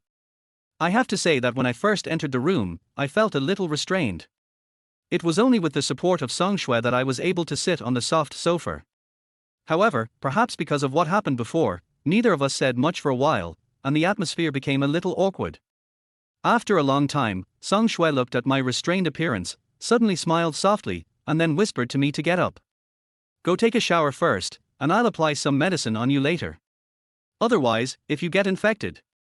I hesitated for a moment, but still reached out to take the clothes she handed to me from the room, and then went to the bathroom. As the hot water fell, I closed my eyes and thought about everything that happened today. It felt like a dream. Almost everything, ever since that stranger appeared, I started to become unlucky. No matter what, I have to find out whether Xie Yun cheated on me behind my back, and whether she didn't have her period because of too much exercise. And what does that stranger want to do? After that, when I put on the clothes Song Shui prepared for me and came to the living room, Song Shui looked me up and down as if she didn't know me, and then she covered her mouth in surprise. Wow, Wang Fei, I didn't expect you to be so handsome. I smiled sheepishly and said, indeed, after all, clothes make the man, and I'm pretty good looking. Song Shui broke into a laugh and said, hee, I didn't expect you to be so shameless. Just when I was feeling a little embarrassed, I heard Song Shui whisper, come and sit down. I'll help you apply some medicine. But when I sat down obediently and let Song Shui wipe the wound on my head, I felt a little uneasy. Because she was standing in front of me at that time, and the tip of my nose was less than a foot away from her. But the visual impact of being so close and the seemingly unreachable mountain made me feel suffocated and oppressed. At this moment, the vulgar words of the gangster leader also echoed in my mind. TSK, look at this little figure, this little hill is quite impressive, just like a small steamed bun. Oh, especially that little slender waist, it's just too impressive. No wonder those three thugs blocked Song Shui in the alley. I think it was mainly because Song Shui was too outstanding. When I swallowed my saliva subconsciously and stared at it, Song Shui seemed to have sensed something strange. The moment she lowered her head, she saw me staring at her and a blush flashed across her face. Chapter 020. Are you asleep? Does it look good? I nodded subconsciously. Have you seen enough? As soon as I shook my head, I heard a coquettish voice in my ear. Hate it. You're still looking at. As Song Shui complained, my face turned red and I quickly turned my head away. At this time, Song Shui also helped me deal with the wound on my head. You take a rest. I'm going to take a shower first. When I saw Song Shui blushing and walking quickly into the bathroom, I discovered that the glass door of the bathroom was actually translucent. At this time, Song Xueqian's figure also appeared through the glass door. Although we were both young and looked very immature, girls always develop earlier than boys. Although Song Shui was also very immature at this time, her figure was already well proportioned. Completely unaware of the pain, I felt as if I was appreciating a beautiful landscape painting. The first thing you see is the unreachable mountain, followed by the flat plain, and then, especially when I looked at those two legs that were no longer than Liang Chuyan's, a feeling of heat rose in my heart. As my body reacted naturally, I first felt ashamed, and then I felt guilty. Although my help to Song Shui can be regarded as a hero saving a beauty, but now, what is the difference between my peeping behavior and that of those three hooligans? What's more, when I had no place to live, it was Song Shui who brought me a little warmth and took me in. However, at this time, I was peeping and having random fantasies about her. This thought suddenly sobered me up, and even the heat rising in my heart disappeared. Maybe girls take a longer time to take a shower. After I sat for a while and charged my phone, Song Shui was still in the bathroom. Until I fell asleep exhaustedly on the sofa in a daze, and in my dream it seemed that Song Shui covered me with a blanket. However, I was so exhausted that I couldn't open my eyes. It was not until the next morning when I opened my eyes that I found Song Shui squatting in front of me in her pajamas, with her chin in her hand. Oh, you're awake. Song Shui's face turned red for no reason. I saw that you were too tired and fell asleep last night, so I didn't ask you to go to the bedroom to sleep. You won't blame me, right? I waved my hands subconsciously and quickly sat up from the sofa. It's okay. I have a place to rest. I'm already very. Before I could finish my words, I was attracted by the spring light in front of me. When Song Shui saw that I didn't say anything, she noticed where my gaze was. A blush flashed across her face for an instant, and then she quickly stood up. Have some breakfast, I. This time, without waiting for Song Shui to finish her words, I quickly declined, picked up my phone and walked out. No, thank you. I'm leaving now. You should also eat early so as not to delay work. Even after I walked out of the room and stood on the stairs, my face still felt hot. But what I didn't expect was that just as I was about to leave, I happened to run into another colleague, Zhang Meng. Why are you here? Zhang Meng glanced at me, then looked at Song Shui's door behind me. Before I could say anything about this, Song Shui rushed out in a hurry the next moment. When Song Shui saw Zhang Meng, she was stunned for a moment, then she said to me, let's go, or we'll be late for work. I hesitated for a moment, and before I could react, Song Shui reached out and pulled me out of the community, and I also noticed the fierce look Zhang Meng gave me. When Song Shui and I were walking on their way to the factory, we inevitably met many colleagues. Because of this, we immediately attracted the pointing and talking of many colleagues. When I saw this situation, I quickly told Song Shui that I was going to buy some breakfast and let her go first. Song Shui seemed to see my concerns, smiled, nodded, and turned away. Actually, I was afraid of causing misunderstanding, and secondly, I was really hungry. But soon after I bought breakfast, Zhang Meng, who came over, stopped me. Just one word, are you asleep? Faced with Zhang Meng's sudden question, I was stunned at first, and then I smiled bitterly. I said, nothing happened between us last night, do you believe it? Hearing this, Zhang Meng smiled coldly, then threw the cigarette butt on the ground and stomped it out with his foot. Wang Fei, I'm warning you, you'd better not pay attention to Song Shui. If I see you with her again, I'll kill you. I didn't take Zhang Meng's threat seriously, but who would have thought that because of this misunderstanding, a grudge would be created between Zhang Meng and me? Because of Zhang Meng's obstruction, when I rushed to the factory, I was undoubtedly late. At this time, my colleagues had already been working for more than half an hour. As I appeared, almost all my colleagues stared at me, which made me feel very embarrassed. Faced with all this, I swore in my heart that I would never let this happen again in the future. However, when I learned that my colleagues looked at me with other meanings, I suddenly felt speechless. Hey, have you heard about this?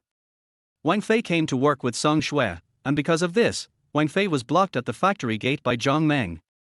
Don't talk about that useless stuff. I just want to know, have they slept together? We all come to work together, what do you think? When I listened to the rumors around me, I felt a little upset for a moment. After all, the matter between Xie Yun and I had not been sorted out yet, and now another misunderstanding had arisen. Just when I was lost in thought, I suddenly heard a series of greetings beside my ears. Hearing the sound, I couldn't help but look up, and saw Liang Chuyan, who was wearing a professional suit today, walking towards the rest area in a pair of high heels. I looked at Liang Chuyan, who looked like an ice goddess, and I couldn't help feeling a little dazed for a moment. After all, rumors were circulating that she had become a workshop director at such a young age, relying on her body to get to the top. But judging from the surface, it doesn't seem like they are that open in private, right? As my thoughts drifted away, I couldn't help but recall every detail of last night when I lived in the same room with Song Shui, and I couldn't help but feel a little restless in my heart. Wang Fei, how many mistakes did you make this morning? Can you please do your job properly? Don't think I don't know that you were late for work. Tell me, what do you want to do? Faced with Liang Chuyan's scolding, I really didn't know how to answer her, because I couldn't refute anything she said. After all, I was hit on the head with a brick by that thug last night. Even now I still feel a little dizzy. Coupled with some rumors around me, I can't concentrate at all when I'm working. Especially the issue of being late for work was even more confirmed. After all, almost all of his colleagues in the factory witnessed it with their own eyes. I want to do. Snort. Liang Chuyan didn't wait for me to finish my words and immediately said with a serious face, what do you want to do? With your working condition like this, I really don't know how you can still stay here. Chapter 021 3 Things. Although I was very angry about what she said, I couldn't open my mouth to refute or contradict her. I could only curse her in my heart. I'll fuck you. I've never provoked you, why are you targeting me? But what I didn't expect was that while I despised her in my heart, I heard a voice that shocked me. This isn't the first time you've made a mistake. First you watched a porn video during work hours, then you were late for work and even made mistakes at work. I'm warning you, if you're late again next time, you'll be fired. When I heard this, I immediately panicked. After all, I was at fault. But if I was fired just for being late, how would I survive in the future? Although I am not afraid of her humiliating me, after all, I can endure it for the sake of survival, but if she fires me for being late, that would be too much. Thinking of this, I didn't dare to think any further, so I quickly looked at her with an almost pleading look. Unexpectedly, Liang Chuyan simply ignored my pleas and started laughing at me in front of all my colleagues. You already have a girlfriend, but you're still flirting with other girls. I really don't know how those girls could be so blind as to fall for a loser like you. I could even see a hint of contempt in her eyes. Looking at the sneer on Liang Chuyan's lips, I suddenly felt cold all over and a little dispirited. A gentleman can be killed but not humiliated. I swear, one day, I will make her regret it. Let her kneel in front of me, and then humiliate and ravage her. Because of this incident, I didn't even have the mood to eat lunch. While hiding in a corner, I couldn't help but blame myself. I think the reason why all this happened is because I am not strong enough. After all, in this jungle-like society, only by becoming strong and ruthless can you have a foothold. What I didn't expect was that because I was hiding in the corner, I unexpectedly heard more gossip and rumors. That loser Wang Fei, I really don't know what kind of shit luck he has. How could Xie Yun fall for someone like him? It's not just Xie Yun. Didn't I hear that this morning, that loser came to work with Song Shui? Hey, haven't you heard a rumor that Xie Yun has someone else outside, and is very close to the people above her? In fact, she only likes Wang Fei and uses him as a shield. Director, targeting Wang Fei like this may have a bad impact, right? I just can't stand his cowardly look and I don't like him. What's wrong with that? Didn't you see how timid and cowardly he is? How can he be a man? I hid in a corner where my colleagues wouldn't easily notice me, and listened silently to the words coming to my ears. At that moment, I made up my mind that no matter what, I must work hard to change all this. I don't want to be bullied and looked down upon anymore, but I believe that bowing down for a moment now does not mean losing my dignity forever. I also firmly believe that sometimes the lower you bend your waist, the higher you will hold your head in the future. Bite. The sudden sound of WeChat notification made me stunned at first, and then I looked and found that it was a message from that stranger. There was only a very short line of text on it. Did you receive the package? How are the nude photos inside? To be honest, when I saw this message, the first thought in my mind was, what is this stranger going to do? However, just as I was lost in puzzled thought, a shout rang in my ears. Wang Fei, here's your express delivery. When I heard what my colleague said, I couldn't help but be shocked. Could it be such a coincidence? Could it be true that what the stranger said on the phone just now was the same? Thinking of this, I felt a little uneasy when I received the express delivery with only the recipient information but no sender information, and I became a little hesitant. After a long time, I slowly opened the package from a stranger with trembling hands. What I never expected was that there were actually some naked photos in the express delivery. Although these photos only show some partial positions, the eye-catching photo of the white tiger made me instantly furious. Whoosh! I tried hard to control my fluctuating emotions, glanced at my colleague not far away from me, and then quickly stuffed the nude photos and photographs into the express bag. I found a place with few people and sat down. Then I took out the express package with trembling hands. When I stared at the photo of the white tiger in my hand again, looking at the crystal clear saliva in the white tiger's mouth, I was so angry that I was shaking all over. To the point that the whole body felt irritable, and he wished he could find someone on the spot or be beaten up severely by someone, so that he could feel relieved. Because I remember very clearly that these characteristics are extremely similar to those of Xie Yun. Just when I was getting irritable, the stranger sent me another message. How is it? Aren't the nude photos exciting? Hearing that, I gritted my teeth and shouted into the phone like crazy, what on earth do you want to do? Why do you keep teasing me again and again? TSK, a rare white tiger, it's really a top-notch one. I was getting a little crazy listening to the irrelevant answers coming from the phone. Don't think you're stupid just because she let you sleep with her. You need to know what kind of person Xie Yun is. The low, teasing voice made me feel so ashamed and angry that I couldn't even begin to express myself. Listen to me, don't hang yourself on a tree. In addition, do you want to be a real man? With money, power, and lots of beautiful women. To achieve all this, you only need to do 3 things for me. By the way, you can think about it carefully while Xie Yun is away. Hearing this, I covered my head in pain, and even didn't dare to face the current situation. However, just when I was in great pain, I suddenly heard a scolding in my ear. Wang Fei! Why are you hiding here instead of working properly? I didn't expect that I would meet Liang Chuyan even when hiding in the toilet. I panicked and stood up quickly. But I never expected that the photo of the white tiger that was placed on my legs would instantly fall to the ground. At this time, Liang Chuyan was standing not far in front of me, and she naturally saw the photo at a glance. I hurriedly bent down to pick up the photo on the ground, but at the same time I heard Liang Chuyan's accusing voice. You are such a jerk, Wang Fei. You are hiding here and watching such disgusting things. I think you really don't want to do this anymore. Get back now. I was about to explain, but I saw Liang Chuyan's face turn red, and there was a hint of disdain in her eyes towards me. Then she turned and left without saying a word. Now, I have no mood to work. I was in a state of pain and confusion for the entire afternoon, with the voice message from the stranger constantly echoing in my mind. Who doesn't want money, power, and beautiful women? Of course I want to be a real man. Could it be that he revealed everything about Xie Yun to me just to make me give up on Xie Yun? Faced with all the actions of the stranger, I couldn't help but start to ponder. Let me do 3 things for him. How can I help him? Is this related to Xie Yun? Chapter 22, A Single Man and a Single Woman. Just as I was lost in thought, wondering what 3 things the stranger wanted me to do for him and what purpose he wanted to achieve, suddenly, an urging voice came next to my ear. Hurry up and get off work harder. It's almost time to get off work. Try to finish the work on hand, otherwise you will have to work overtime tonight. I heard Zhang Meng's urging voice, so I quickened my movements and started to get busy. However, what I didn't expect was that even though I had used almost all my strength, I could still hear Zhang Meng's scolding. Wang Fei, what do you want to do? You are the slowest on the entire assembly line. Look at what you have done this afternoon. You are such a loser. I don't think you should take this month's bonus.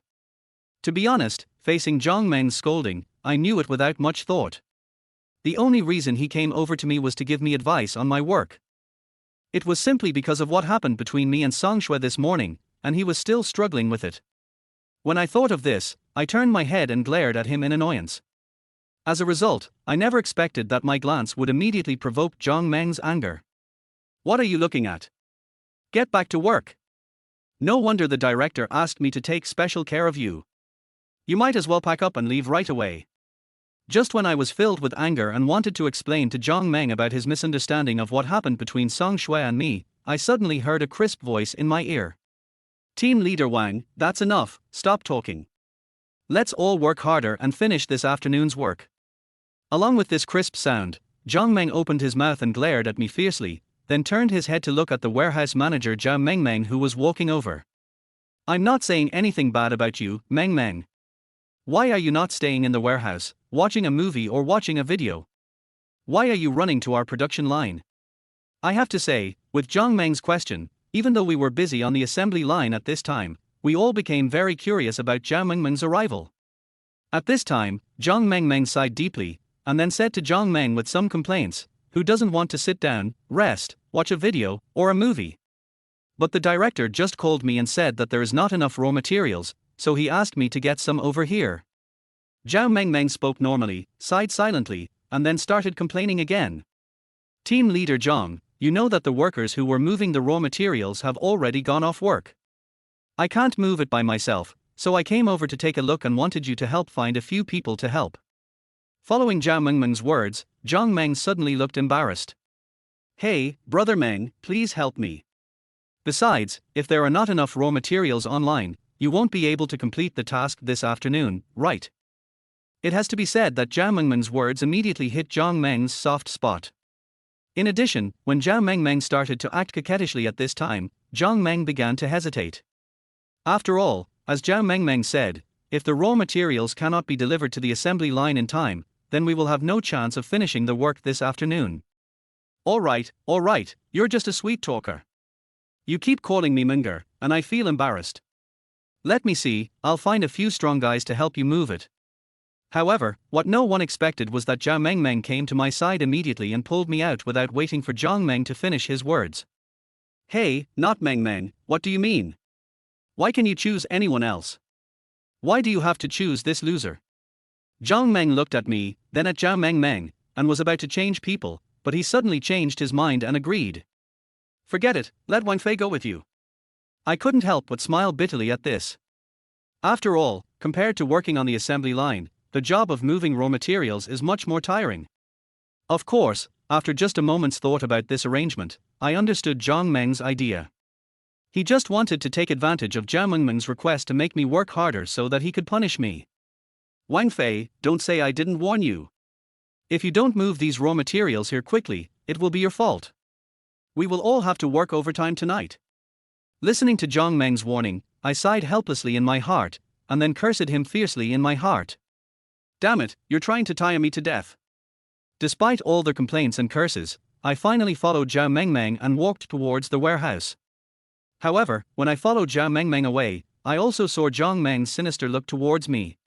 But at that time, I didn't understand the meaning of Jiang Meng's sinister look at all. I think if I had the ability to predict the future, even if they beat me to death, I would never go to the warehouse with Jiang Meng. When I followed Jiang Meng to the warehouse, under her instructions, I first moved 2 boxes of heavy raw materials and returned to the assembly line. But just this one trip made me so tired that I was gasping for breath. Just when I found a corner to take a breath and rest, I happened to hear the conversation between Jiang Meng and Li Ming. "Brother, what do you think about this?" "Don't worry, Brother Meng, I will definitely get this done for you." At first, when I listened to the conversation between the two people, I thought that they might be discussing something about rushing to finish the work in the afternoon, so I didn't think about it too deeply. However, this also caused me to develop a bit of hatred towards Jiang Meng in my heart. Fuck. It's easy to talk when you're standing still. Even if you want to finish the work at hand quickly, why don't you find a few more people to help me move the raw materials? I cursed silently in my heart and then walked towards the warehouse. But as soon as I arrived at the warehouse, I saw Jiang Meng walking towards me with a smile on her face. "Okay, move 2 boxes of raw materials each." "You are such a fool. You can't move 1 box at a time. Take a break first." Anyway, those are enough for them for the time being. While talking, Jiang Meng took my hand and walked towards the office in the warehouse. I have to say, the moment Jiang Meng took my hand, I suddenly felt dazed for no reason. What was even more unexpected to me was that as soon as Jiang Meng entered the office, she closed the door and started taking off her clothes. Cough cough. Isn't this a bit bad? I looked at Jiang Meng, who was only wearing a small camisole, and suddenly felt a little embarrassed. When Jiang Meng saw my embarrassed look, she smiled first, then pushed me onto the sofa beside her, and said with a smile, "What are you afraid of? The raw materials are enough for them. Let's take a break first. Besides, this is a job that requires several people to do. It will be tiring for you to do it alone." When I heard what Jiang Meng said, I nodded quickly. But I felt a little embarrassed in my heart, thinking that it seemed that she had misunderstood what I meant. After all, there are only me and her in the entire warehouse now. This single man and single woman were in the same room, and she was wearing such cool clothes at the moment. I have to say, in this environment, the atmosphere has gradually become somewhat ambiguous. And Jiang Meng's subsequent actions made it even more unacceptable for me. Chapter 023: Who teases whom? Well, slow down. Yes, that's it. Oh, no. This is not comfortable. Please move closer to me. To be honest, as I listened to Jiang Meng's criticisms, I gradually became impatient. Wang Fei, do you think I'm uncomfortable like this? Do you think it's awkward? I didn't expect that Jiang Meng could actually guess what I was thinking. At that moment, he didn't care about the awkward feeling caused by physical discomfort.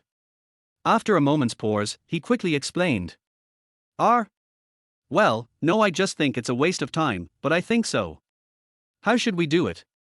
You have the final say.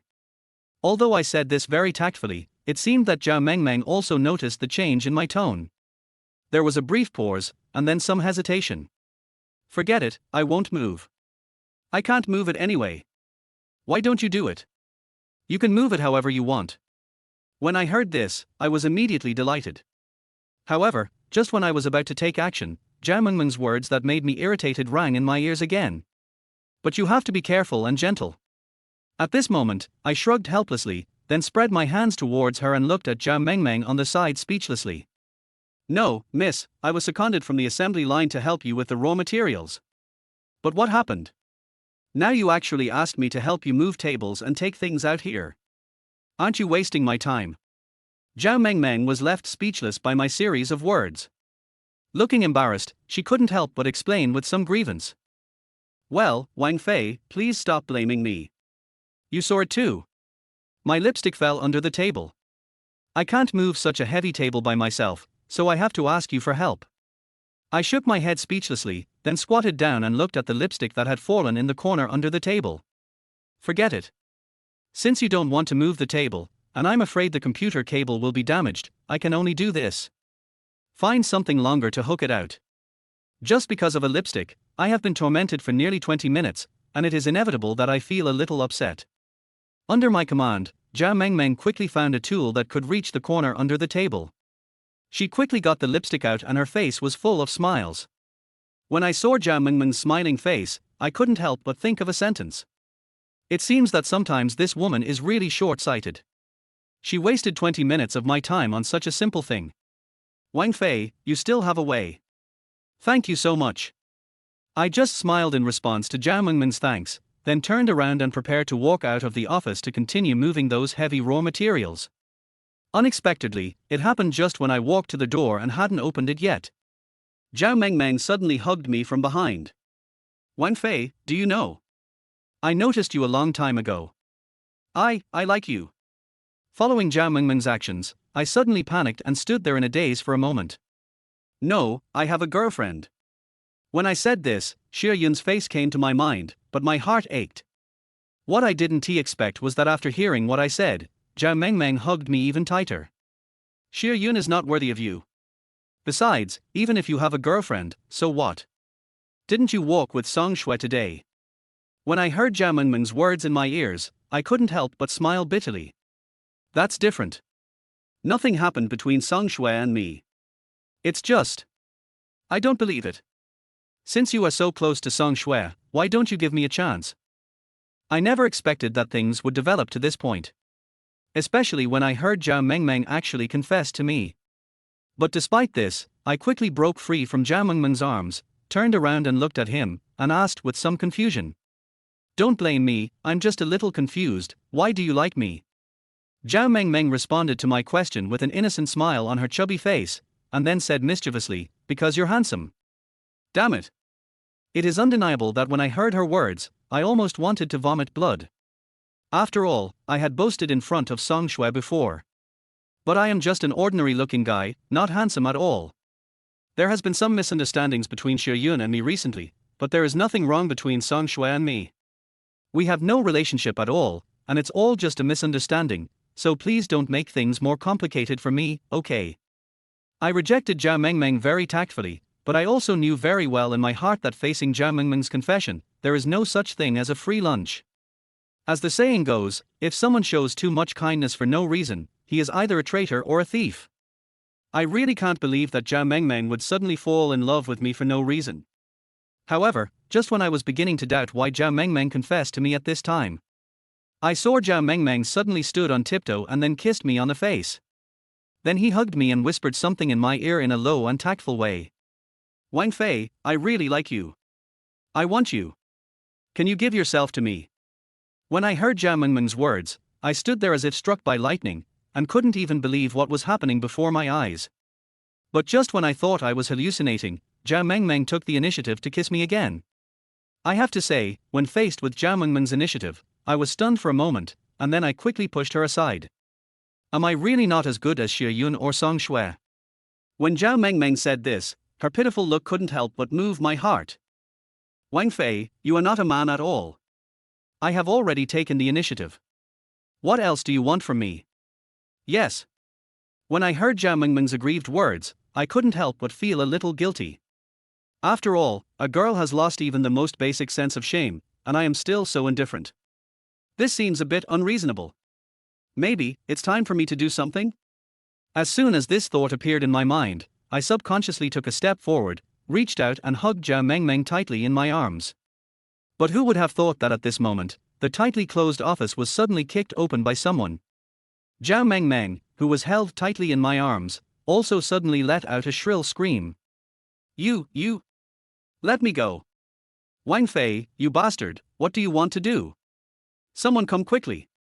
To be honest, when I heard Zhao Mengmeng scream, I was immediately stunned. Because I never expected that in such a short moment, she would have such a big change. Wang Fei, you bastard, why don't you let go quickly? Someone come quickly, Wang Fei is a hooligan and is trying to molest me. As Zhao Mengmeng broke free from my arms, I heard Zhang Meng sneer from behind me. You are such a jerk, Wang Fei. Everyone was waiting for you to move the raw materials, but you were molesting Zhao Mengmeng.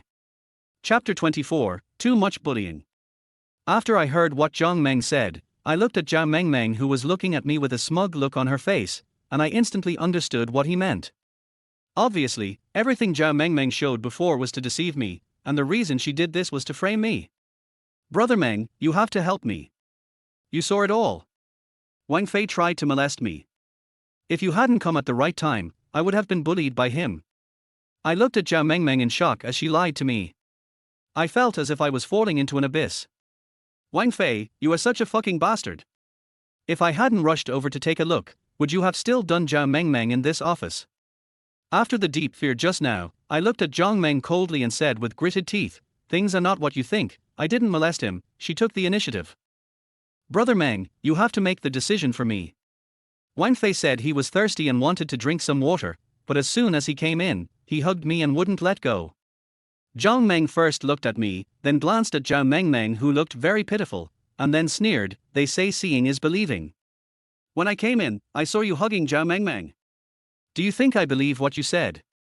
When I saw this situation, I thought of Zhang Meng and the misunderstanding between Song Shui and me. He also knew that he couldn't explain the matter clearly, so he immediately turned to Zhao Mengmeng. Why on earth did you want to frame me? But when Zhao Mengmeng faced my questioning, she started crying as if she was aggrieved. At this moment, a familiar voice was heard in the warehouse. What are you all doing in the office? Come out and move the raw materials to the assembly line. I see you all don't want to leave work this afternoon, right? When this familiar voice sounded, Zhao Mengmeng beside her cried even harder. And Zhang Meng also started shouting loudly. Hey, director, you're here just in time. I can't handle this matter anymore. Please come and take a look. Tar da da. Accompanied by the sound of high heels, Liang Chuyan walked into the office from the warehouse with a look of doubt on her face. Hey Mengmeng, why are you crying? Wang Fei, why are you running here instead of working online? Liang Chuyan glanced at Zhao Mengmeng who was still crying, then glared at me, and then turned to look at Zhang Meng beside her. Zhang Meng, what's going on? Don't you know that the production line is short of raw materials? What are you doing here? In response to Liang Chuyan's question, Zhang first smiled and then turned around and pointed at me. Director, Mengmeng said in the afternoon that the workers handling raw materials had gone off work, so she went to the production line to find someone to help move the materials. Wang Fei came here. At the beginning, he really did move a few boxes and it was just enough. But just now, I saw that the raw materials were running out, and I didn't see Wang Fei. I thought something had happened, so I came here. Guess what I saw? When Zhang Meng said this, he actually kept the question in suspense. Director, listen to me, it's not that. The specific situation is. Before I could finish explaining, Liang Chuyan scolded me. Just shut up. Zhang Meng watched me suffer a loss, a hint of pride flashed across his eyes, and then he sighed deeply. When I got to the warehouse, I saw no one there, but I heard Mengmeng shouting, and then I followed the sound to the office. When I opened the door, I saw Wang Fei holding Zhao Mengmeng. Zhang Meng stopped talking here and then looked at Zhao Mengmeng beside him. I stood aside, listening to Zhang Meng's narration, thinking that it was such a waste of his talent if he didn't write a novel. He actually described this simple matter so vividly and emotionally, which filled people's imagination. At this time, Zhao Mengmeng, crying, also leaned towards director Liang Chuyan. Director, Wang Fei said he was thirsty and came to drink some water, but he started to make a move as soon as he entered the room. If team leader Zhang hadn't come in time, I'm afraid he would have bullied me. When Zhao Mengmeng finished speaking, Liang Chuyan's eyes looked at me and became more gloomy. I looked at Zhao Mengmeng hatefully and couldn't help but curse her in my heart. Women are really the most vicious. Damn it. Who was teasing whom just now? However, just as I was feeling remorse and cursing in my heart, I heard Liang Chuyan scolding. Wang Fei, it's you again. What on earth do you want to do? Come on, follow me back to the workshop. Let me show you how I deal with you. As I followed Liang Chuyan on the way to the workshop, I kept thinking about what happened today. Especially regarding Zhao Mengmeng. At the same time, I also felt a little regretful for my previous impulsiveness. After all, if I had known this scene would happen, I wouldn't have impulsively gone forward to hug her. But deep in my heart, there is a voice shouting. She's already delivered herself to my door, and she's still so proactive. Anyone would be fooled. Of course, while I felt remorse in my heart, I also felt a little scared about Zhao Mengmeng's vicious heart, and I also developed a little resentment towards her. What a vicious woman, Zhao Mengmeng. You framed me so wrongly today. Sooner or later, I will make you kneel before me and beg for mercy. However, even though I was full of self-blame and resentment towards Zhao Mengmeng, I could not change the reality in front of me, especially when Liang Chuyan brought me to the factory and I faced a group of colleagues. Everyone, stop what you are doing. I want to tell you something first. Following Liang Chuyan's shout, almost all of my colleagues' eyes fell on me. I don't care if you guys are in a relationship, but you can't mess around with other guys under my nose. Especially some people, they don't even consider what kind of person they are. They have girlfriends but they still flirt with other girls, and they even did something even more disgusting just now.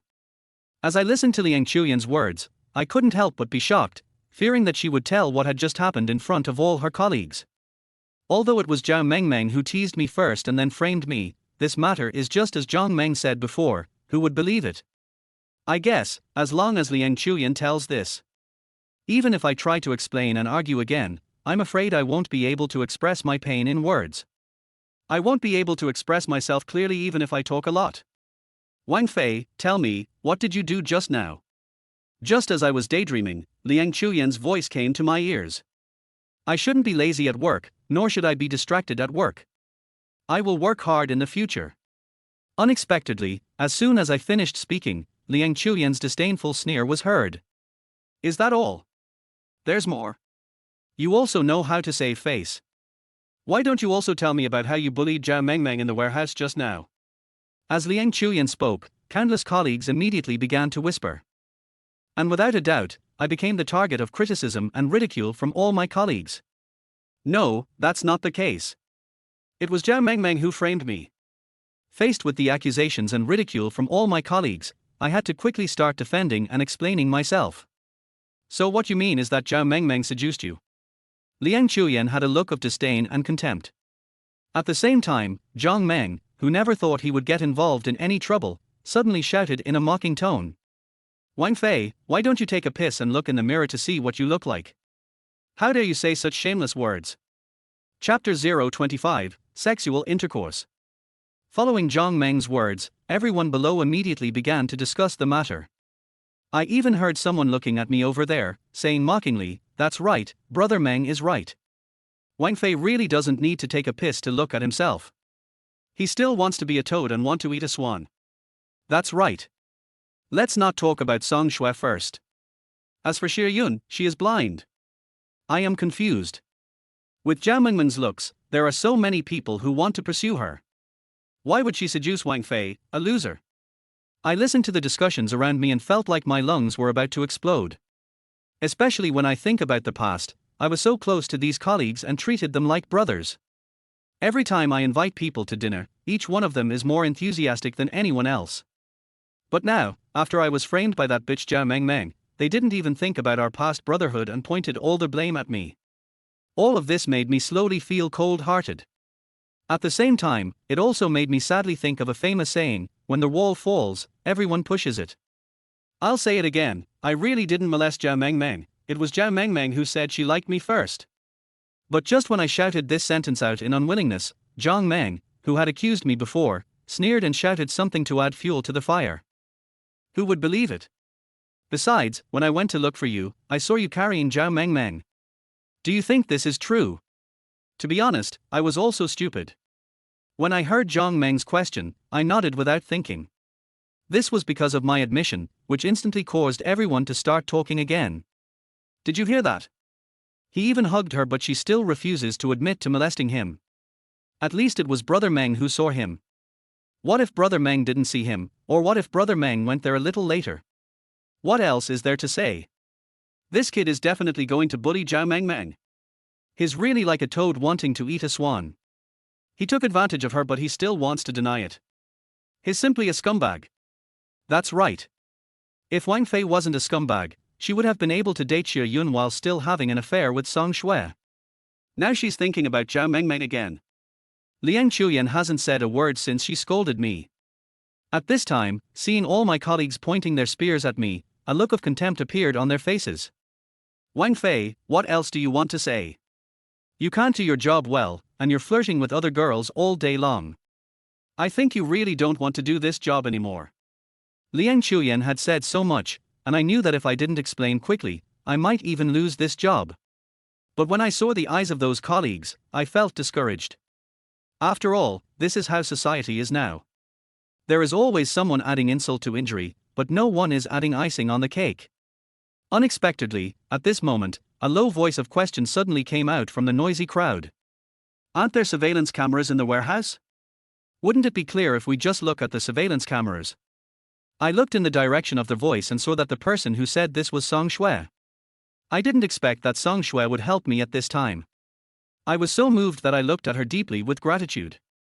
But what I never expected was that at this moment, Li Ming suddenly shouted loudly.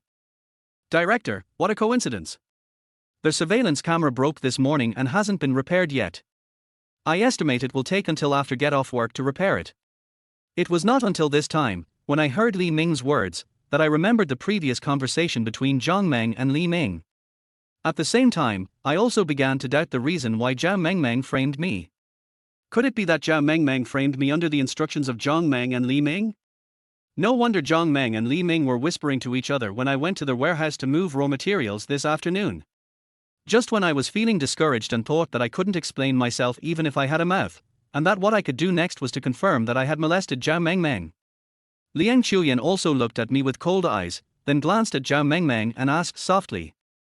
Mengmeng, what do you think we should do about this? I subconsciously looked at Zhao Mengmeng. Even though I was full of resentment towards her, I was speechless at this moment. But at this moment, Song Shui hesitated for a moment and walked over from among her colleagues. It doesn't matter whether the surveillance is broken or not, because when I passed by this afternoon, I witnessed the whole process with my own eyes. As soon as Song Shui finished speaking, I could clearly see Zhao Mengmeng's face change, and then she secretly looked towards Zhang Meng and Li Ming without leaving any trace. I can prove that what Wang Fei said is true.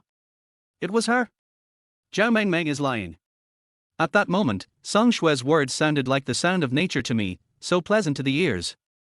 This time, not only Liang Chuyan looked at Zhao Mengmeng with some suspicion, but even Zhang Meng and Li Ming's expressions began to change. Zhao Mengmeng, whose true identity was exposed, was now facing the discussions of her colleagues. She looked at Song Shui with some annoyance and started shouting. Everyone knows that you and Wang Fei are so close.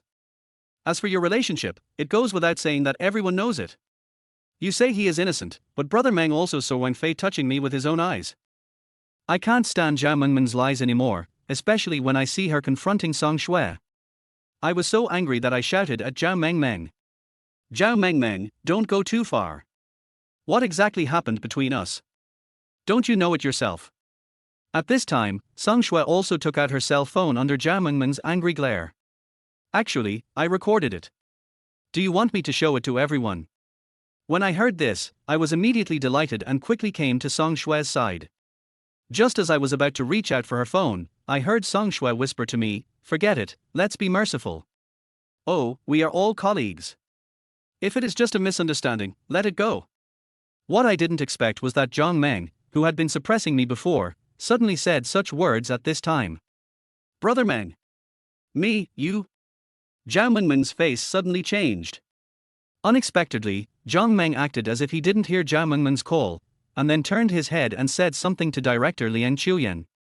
Hey, Director, let's just forget about it. After all, this is a personal matter. Let's not delay our work, or we'll have to work overtime at night.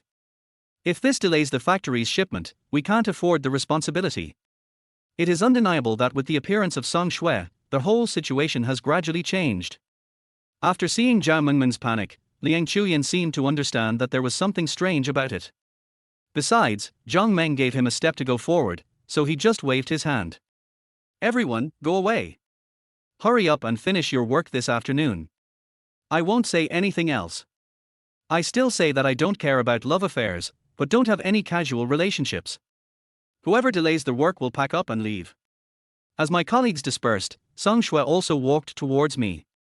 This is the first time I've told a lie in my life. I was so scared.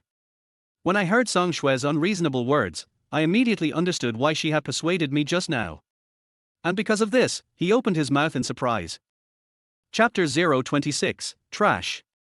Song Shui looked at me with a surprised expression, first blinked at me, then patted her chest and acted like she was scared. What are you still standing there for? You don't know how to thank them. You don't know how scared I was just now. You even wanted to show them your phone. I didn't record it at all. Fortunately, I didn't watch it.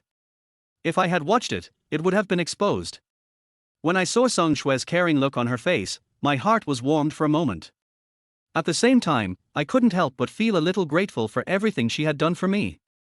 After all, if Song Shue hadn't come forward to lie for me and prove that I didn't molest Zhao Mengmeng, in that situation, not only would I be mocked and laughed at by my colleagues, I might even have to pack up and quit. Actually, I really didn't molest Zhao Mengmeng. She just said she liked me, and then. I believe you, otherwise I wouldn't help you like this. Song Shue smiled at me, then muttered something in a low voice with a strange look on her face. Also, you don't have to explain anything. Besides, I'm not your girlfriend. Why are you explaining this to me? Hearing what Song Shue said, I couldn't help but feel a little embarrassed, but I still said thank you from the bottom of my heart to express my gratitude for her help. No need to thank me. If I really want to say thank you, I should thank you. After all, if it weren't for you, I would have been bullied by those bad guys. Okay, hurry up and get busy, otherwise everyone will have to work overtime tonight. Afterwards, just when I thought the matter was over and started to concentrate on my work, unexpectedly, the workshop director Liang Chuyan came to my side. Wang Fei, I won't say anything else. You know why. I'm just reminding you that I have to deduct 300 yuan from your salary this month. Damn it. When I heard what Liang Chuyan said, I immediately lost the desire to work. Although I have encountered a lot of things recently, which led to mistakes at work and I was framed by Zhao Mengmeng, all of this cannot be a reason to deduct my salary. Also, even if you want to deduct my salary, there is no need for you to come and tell me alone. Especially when I thought about the 300 yuan salary, which was almost my monthly food expenses, I felt very angry and blamed all this on Zhao Mengmeng. I also made up my mind that I must go find Zhao Mengmeng after get off work and find out why she wanted to frame me. In fact, although I guessed in my heart that Zhao Mengmeng was instructed by Zhang Meng, I was not sure, so I had to find Zhao Mengmeng to ask her clearly. At the same time, I also thought about preparing the recording in advance and keeping the evidence. In addition, I also want to get a clear answer from Zhao Mengmeng, or confirmation, and then go to Zhang Meng to have a good talk. After all, I still need this job to ensure my survival, and I also know one thing: when you are under someone's roof, you have to bow your head, so that Zhang Meng won't make things difficult for me in the future. But I never thought that it was because of this thought that I discovered Zhao Mengmeng's secret. When I came to the warehouse again, my colleagues in the factory had already gone off work, so I didn't know whether Zhao Mengmeng was still in the warehouse. Just as I came to the office in the warehouse with this thought in mind, I heard a series of fascinating shouts coming from the office. Brother Ming, you are so awesome. No, no, no, no. If I hadn't experienced Zhao Mengmeng's vicious heart before, I would have found it difficult to accept such a big change in her. So you are such a piece of scum. After secretly cursing Zhao Mengmeng in my heart, I also became very curious about the situation in the room. Then he secretly turned on the recording function on his mobile phone, and then carefully placed the phone on the windowsill of the office, and this angle just happened to be facing Zhao Mengmeng and Li Ming in the room. It's just that because I came at an unfortunate time, Zhao Mengmeng and Li Ming seemed to have finished what they needed to do and were cleaning up the battlefield. Brother Ming, what do you mean? Why is Brother Meng like this? We agreed in the afternoon that we would team up to deal with that loser Wang Fei, but later he didn't help me, but helped that loser Wang Fei instead. As Zhao Mengmeng said this, she continued to complain with a complaint. Brother Ming, you don't know how embarrassed I was this afternoon. How will my colleagues in the factory look at me from now on? Listening to their words coming from the office, I suddenly realized that Zhao Mengmeng was getting together with Li Ming. Hey, you know what, this matter was indeed done by Brother Meng in the wrong, even I am a little angry. But Meng, don't worry, because of this matter, Brother Meng owes us a favor. As long as he can help us cover up and let us make a lot of money later, even if you suffer a little loss, it will be worth it. As I recorded the entire conversation between Zhao Mengmeng and Li Ming, I also verified my previous guess in my heart. It turned out that Zhao Mengmeng framed me at the instigation of Zhang Meng.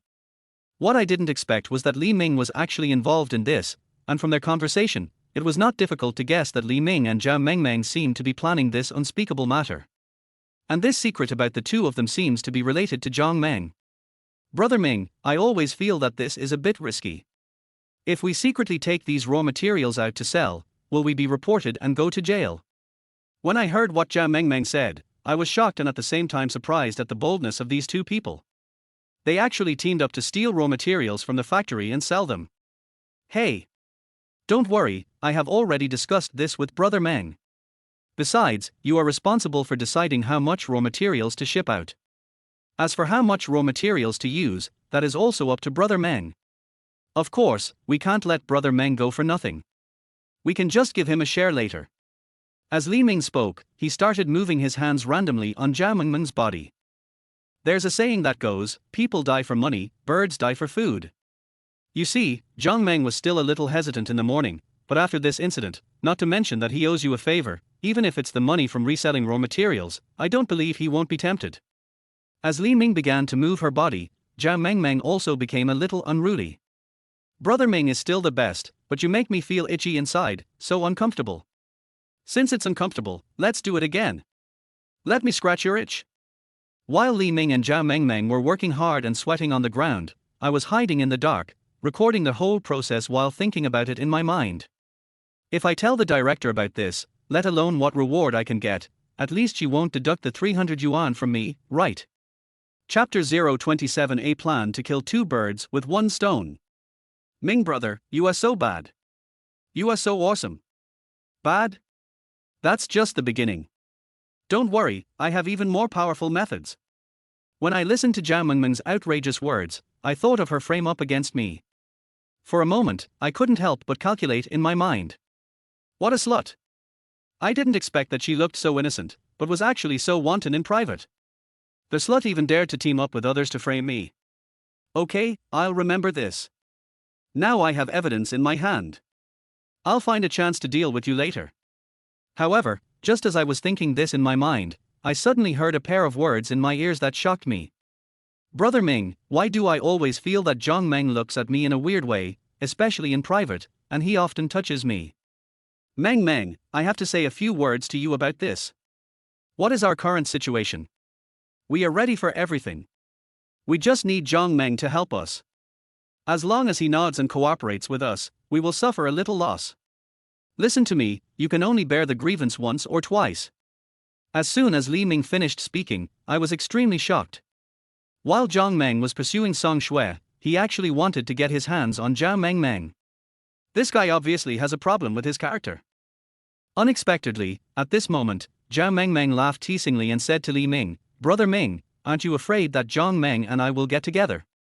Come on, I'm still very confident about this matter. After all, apart from me, I'm afraid no one else can subdue a little bitch like you. Brother Ming, stop it. You're making me feel so uncomfortable. I told you you're a bitch. Well, watch how I serve you today. I was hiding outside the office in the warehouse, listening to the obscene sounds coming to my ears.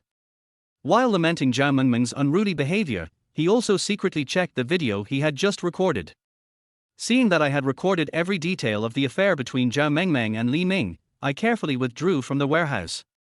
But when I held the secret about Zhao Mengmeng and Li Ming in my hands, and recalled my previous idea of taking this secret to the workshop director Liang Chuyan, I couldn't help but hesitate. Because I thought to myself that if I reported this secret to director Liang Chuyan, perhaps Liang Chuyan would change her opinion of me. They would even completely wipe out the idea of withholding my salary or even firing me. But in doing so, I would lose a great opportunity to retaliate against Zhao Mengmeng. But it is also obvious that if I just use this secret to retaliate against Zhao Mengmeng, it will only give me psychological comfort in the short term. But in the long run, it seems to be very disadvantageous to me. After all, on the one hand, Liang Chuyan is targeting me everywhere and even threatening me with my job. If I am not careful, I may not even be able to keep my job and lose the chance of survival. So after weighing everything, I made up my mind. At the same time, I looked at the warehouse silently and said something to myself. Okay, Zhao Mengmeng, just wait for me. If I didn't want to keep this job and have a way to survive, I would never let you go. There is no doubt that when I chose to take credit for Zhao Mengmeng and Li Ming's secret, I felt somewhat unwilling. Hey, you said I was stupid too. Since Zhao Mengmeng framed me so blatantly, why can't I find ways to retaliate against her? When I thought of this, I immediately made up my mind. What I had in mind was to cut the video into two parts first, that is, to hand over the first part where Zhao Mengmeng and Li Ming discussed how to recruit Zhang Meng to join the GAN, and the three of them were going to steal raw materials from the factory to the director Liang Chuyan. Then he secretly kept the latter part of the video about the bargaining between Zhao Mengmeng and Li Ming, and used it to retaliate against her. Well, not bad, not bad. Zhao Mengmeng, you were the first to be unkind, so don't blame me for being unjust. This is really a good strategy to kill two birds with one stone. After I had thought it over in my mind and made up my mind, I couldn't help but quicken my pace and walked out of the factory, because I had calculated the time before. This was exactly the time when Director Liang Chuyan was about to leave the factory after get off work. What I didn't expect was that when I was excitedly walking towards Liang Chuyan's office, I was blocked by Zhang Meng, who suddenly appeared. Just when I was feeling extremely confused, Zhang Meng pulled me to a corner and then pushed me into the corner. Wang Fei, you don't have a good memory, do you? What did I warn you about this morning? What do you mean? Don't play dumb. I told you not to get so close to Song Shui, but you still didn't listen. Tell me, what did Song Shui do to you this afternoon? Faced with Zhang Meng's aggressive pressure, I really wanted to take out the video I had just shot, and then slap Zhang Meng hard in the face to let him know that I had already learned the secret between him, Li Ming and Zhang Mengmeng. However, reason told me that I should not let such a small matter disrupt my entire plan. No, listen to me. I remember what you said this morning. I didn't go to find Song Shui. Also, I remember that I told you early in the morning that there is no relationship between Song Shui and me. As for why Song Shui came to find me this afternoon, I think you should know it better than anyone else, right? Wang Fei, what do you mean? What do you think I know? I looked at Zhang Meng's angry face and couldn't help but sneer. Then I said in a deep voice, if you don't want others to know, then don't do it. Actually, I really want to thank Song Shui. After all, if Song Shui hadn't helped me testify and excuse myself in the afternoon, I really don't know, and I might have packed up and left now. I have to say that Zhang is a very stingy person. Sometimes I even wonder how such a stingy person can become a team leader. Sure enough, when I shifted the topic to Song Shui, I immediately aroused Zhang Meng's hatred. Okay, Wang Fei, I've got you. Since you haven't listened to my warnings time and time again, don't blame me for being rude. To be honest, I have heard Zhang Meng's warning to me more than once or twice, so I didn't take his words seriously. As I left the corner, I left this sentence without even turning my head. Okay, I'll wait. I don't believe that in this harmonious society, you can do anything to me. To be honest, when I was facing Zhang Meng's revenge afterwards, when I thought back to the harsh words I had said to him, I really wanted to slap myself hard in the face. And because of Zhang Meng's sudden appearance, I wasted nearly 10 minutes. Later, when I rushed to the door of Director Liang Chuyan's office, I found that Liang Chuyan had already left work. Chapter 28, Foxy. When I saw this situation, I was immediately furious. I thought that if it weren't for that guy Zhang Meng, I might have already reported the three of them for trying to steal raw materials from the factory. Just when I was feeling a little annoyed, I suddenly heard a questioning voice in my ear. Wang Fei, it's time to get off work, why haven't you left yet? Do you have something to ask the director? When I saw the person coming, it was Uncle Liu, who was in charge of security patrol at the factory gate. I nodded but didn't say much. Well, if it's not urgent, then tomorrow, get off work early and go back to rest. I've been very tired recently, but if you have something urgent, either call Director Liang, or go find her. When I was patrolling at the door just now, I saw that she had just left. I have to say, the boss is always the boss. Not only enthusiastic, but also very powerful. When I heard this, I was moved and quickly said thank you. Then I ran towards the factory gate. When I arrived at the factory gate, I looked around. Fortunately, I saw Director Liang Chuyan at the bus stop not far from the door. The moment I thought about it, if I reported the secrets about Zhang Meng, Li Ming and Zhao Mengmeng, maybe I could win the director's favor. Especially when I think about the future, not only will I not be suppressed by the director everywhere, but I may not even have to deduct the 300 yuan this month. Suddenly, I was excited, so I quickly walked towards her direction. It was only when I walked up to Liang Chuyan that I discovered that she was talking to her best friend. I thought that since I had already found it, there was no need to rush and I would just wait on the side for a while. However, when I heard their conversation next, I couldn't help but think of the private comments about Director Liang Chuyan in the factory. Early in the morning, I heard colleagues in the factory saying privately that the reason why Liang Chuyan was promoted to the position of deputy director at such a young age was because of her immoral private life and her unclear relationship with the factory leaders. But despite this, even though Liang Chuyan targeted me everywhere, I did not take the rumors about Liang Chuyan's private life to heart. After all, it was none of my business. But now, hearing their conversation, I couldn't help but be shocked in my heart. Yanzi, why don't we take a taxi? There are so many people here. Even if a bus comes later, I'm afraid there won't be enough room. Besides, this bus is full of people and stinks. If you want to take a taxi, go ahead and take one. I'm not in a hurry anyway, so I'll just wait a little longer. I don't understand why. Why so many questions? It's more fun when there are more people. Besides, young guys are strong and healthy. You don't understand. You're not? Well, if it's up to you, you should find a man as soon as possible, so you don't have to feel depressed all day long. Alright, you're the only one who knows so much. I think you should hurry up and take a taxi back, or your little wolf dog will get anxious waiting at home again. I have to say, when I heard the conversation between Liang Chuyan and her bestie, I was shocked and a little confused. What's the connection between squeezing into a bus and being a strong young man? Just when I was puzzled, as more and more people were getting off work at the bus stop, I noticed several sneaky figures appearing not far away. Especially when I saw clearly that the person leading the group was actually Sun Hao, I understood everything instantly, and at the same time I cursed Zhang Meng in my heart. Zhang Meng, fuck you. I'm going to find someone to deal with me now. It seems that if I don't kill you, you will definitely kill me. The reason why I have so many associations when I see Sun Hao is because almost everyone in the factory only knows about the relationship between Sun Hao and Zhang Meng, and they are so good that they wish they could wear the same pants. And he, Sun Hao, is Zhang Meng's #1 subordinate. Fortunately, although Sun Hao saw me at this time, because I was standing next to Director Liang Chuyan, Sun Hao could only stare at me. At the same time, I thought about it quickly and knew that as long as I followed Liang Chuyan into the car, even if Sun Hao had 10 times the courage, he would not dare to follow.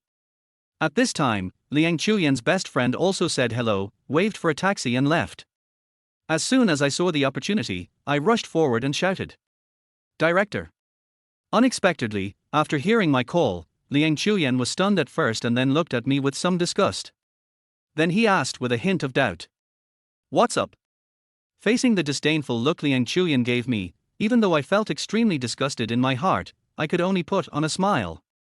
"Yes, there is something I want to report to you, but it's a little inconvenient to talk here." Just as I suppressed the disgust in my heart, looked around, trying to find a place with few people, and then report the secrets about Zhang Meng, Li Ming and Zhao Meng, Liang Chuyan suddenly laughed at me. "What's so inconvenient about this? If you have something to say, just tell me. Okay, besides, you are the only one who feels ashamed. What haven't you done before?" Hearing Liang Chuyan's sarcastic words to me, I was stunned, and then subconsciously clenched my fists, but this scene fell into Liang Chuyan's eyes. How come what I said is wrong? Wang Fei. Others may not know who you are, but I don't know. Also, I'm warning you, don't watch those messy things when you're at work. You already have a girlfriend, but you're still so vulgar. I really don't know what you're thinking. I never expected this kind of situation to happen, and I just stood there in a daze for a moment. But even so, Liang Chuyan still gave me a lecture. "Oh, I see. You are here because I am going to deduct 300 yuan from your salary. There is no need to talk about this matter. Just based on what you have done, I am already doing my best to live up to my conscience by not firing you and asking you to pack up and leave." As Liang Chuyan finished her words, her irony was like a needle that pierced my heart. At that moment, I even forgot what I wanted to report. The whole person fell into a state of deep grievance and lack of confidence. Did I really say something so unbearable like that to her? Just as I was sinking into deep self-blame, I heard the bus conductors shouting not far away. Don't push, hurry up and line up properly, otherwise no one will be able to get on. 732, it's going to Qingtar Community, hurry up and get in line." The conductor's shouts brought me back to reality, and I saw Liang Chuyan walking onto the bus. And it was not until this moment that I remembered the purpose of coming here. Although Liang Chuyan still looked at me with suspicion, I couldn't give up my plan just because of this. Forget it, forget it. Just bear with it for a while. I think that when I tell her that they are trying to steal the raw materials from the factory, maybe she will change her mind about me. When I thought of this, I rushed into the crowd and squeezed onto bus 732. But because there were so many people, even though I finally squeezed into the car, Liang Chuyan and I were still separated by half a car's distance. Just when I finally squeezed through the crowd and moved towards Liang Chuyan, I didn't expect the scene in front of me made me open my mouth in shock. At this time, the tall Liang Chuyan was squeezed in the corner of the carriage by a group of men, and one of the young men was sticking closely behind Liang Chuyan. Chapter 29, Wolf on the Bus. Logically speaking, if it were an ordinary girl, even a woman facing this situation, even if she was forced to do so, she would still take some protective measures. But in this situation, Liang Chuyan not only had no protection at all, but was also moving her body slowly, intentionally or unintentionally. The young man behind her, although looking like a gentleman, his body followed Liang Chuyan's movements and made corresponding movements. At first, I thought I was seeing things because bus number 732 was traveling on a bumpy road. However, as I observed, I suddenly discovered that Liang Chuyan was not moving her body following the bumps of the vehicle, but was deliberately making those seductive movements. And the young man seemed to be familiar with Liang Chuyan's non-resistance behavior. As the vehicle was shaking and moving forward, a huge evil hand that had nowhere to go slowly fell down. Although my vision was blocked by the many people in the carriage at that time, I couldn't see where the young man's hand fell. But I clearly saw that Liang Chuyan's whole body suddenly seemed to have lost its support, and she collapsed in his arms. At this time, the young man actually took the opportunity to hug Liang Chuyan. From the time I followed Liang Chuyan onto the bus until now, it has been about 2 stops, and everything that has happened in front of me has brought about a huge change in my impression of Liang Chuyan from the bottom of my heart. It turns out that what they said in private was true. I didn't expect her to be so open. To be honest, if it weren't for the scene before my eyes, I would have doubted the rumors that my colleagues were spreading privately. There is no doubt that the scene before my eyes not only confirmed the rumors that my colleagues had previously circulated privately, but also made me feel a little bit nervous. What a slut, you target me every day, attack me everywhere, and even accuse me of having affairs with both men and women. I never thought you would be this kind of woman. Just as I was looking in Liang Chuyan's direction with contempt in my eyes, I didn't expect that the scene that happened next would actually ignite a trace of restlessness in my heart. As the vehicle arrived at the station, many people got off the vehicle and many passengers got on. I took advantage of this opportunity to move towards Liang Chuyan again.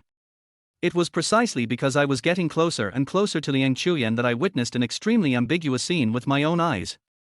After careful observation, I found that the young man's evil big hand had reached under Liang Chuyan's skirt. At this moment, Liang Chuyan collapsed in the young man's arms, and her whole body couldn't help but tremble. When I glanced in the direction of Liang Chuyan out of the corner of my eye, I happened to see her slowly closing her eyes, and an expression of extreme enjoyment appeared on her face.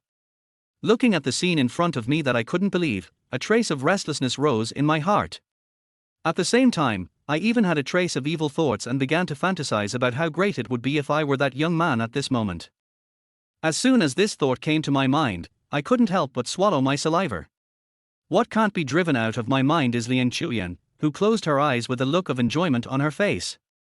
However, at this moment, I heard a low conversation in my ear, which startled me. Xiaowu, have you had enough fun?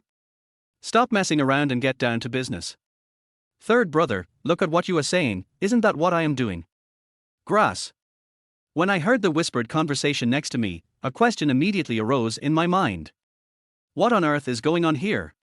The reason why I asked this question was because the young man did not take Liang Chuyan seriously when responding to the man called third brother. The young man put one arm around Liang Chuyan's slender waist and leaned against the car window. While talking to that guy called third brother, he unscrupulously said these words that made me feel unbelievable in front of Liang Chuyan. The guy called third brother cursed inwardly, then reminded quietly, "Is that what you call doing business? You are just lusting after her body."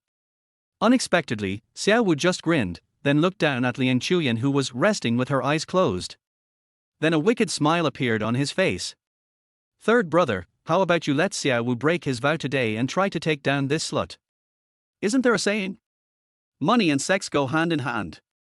To be honest, even after I listened carefully to their conversation for such a long time, I still couldn't figure out the details of these two people, let alone what kind of condition Liang Chuyan is in now. But then, when their conversation was whispered again, it immediately made me understand where these two people came from and what happened to Liang Chuyan at this time. Fuck you for breaking the rules. You're breaking the rules, don't you understand? The third brother scolded quietly, then glared at him. Xiaowu, I warn you again, don't play with fire. If something bad happens, none of us will be able to escape. Alright, third brother, I get it. Hurry up and do it. I've already observed everything. My phone is in my pocket. Cut this little slut while she's unconscious. Damn it. Aren't these two just pickpockets? But I never thought that these two pickpockets would be so bold as to use in the car. Just when I was thinking about all sorts of things, the driver suddenly slammed on the brakes, and then because of inertia, I suddenly crashed into them. Just when I was about to stand firm, I didn't expect that the third brother came up to me and whispered a warning in my ear. Let me tell you, kid.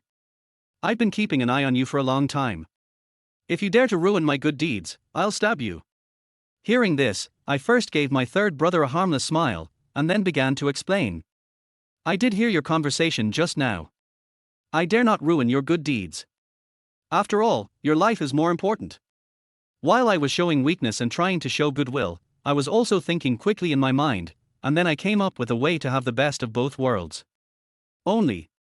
The third brother obviously didn't expect that I would be so understanding. While nodding, he also winked at Xiaowu beside him. But at this moment, the third brother was obviously stunned, and then looked at me with some confusion. To be honest, she is the workshop director of our factory.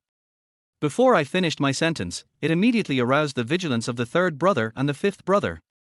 However, just as they looked fierce, I immediately followed up with a sentence.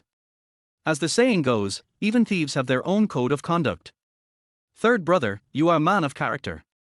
As for your brother, he is a little bit mean.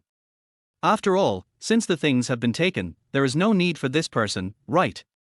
As soon as I finished speaking, Xiaowu's eyes flashed with ferocity and one hand reached behind his waist. From what third brother said just now, I couldn't guess that Xiaowu might have a dagger or some other weapon stuck on his lower back. However, at this moment, along with the conductors shouting on the bus, reminding people that we had arrived at the station, my third brother also gave me a threatening warning. Good boy, you have the courage. I'll leave this woman to you. But if you dare to scream, be careful or my two brothers will kill you immediately.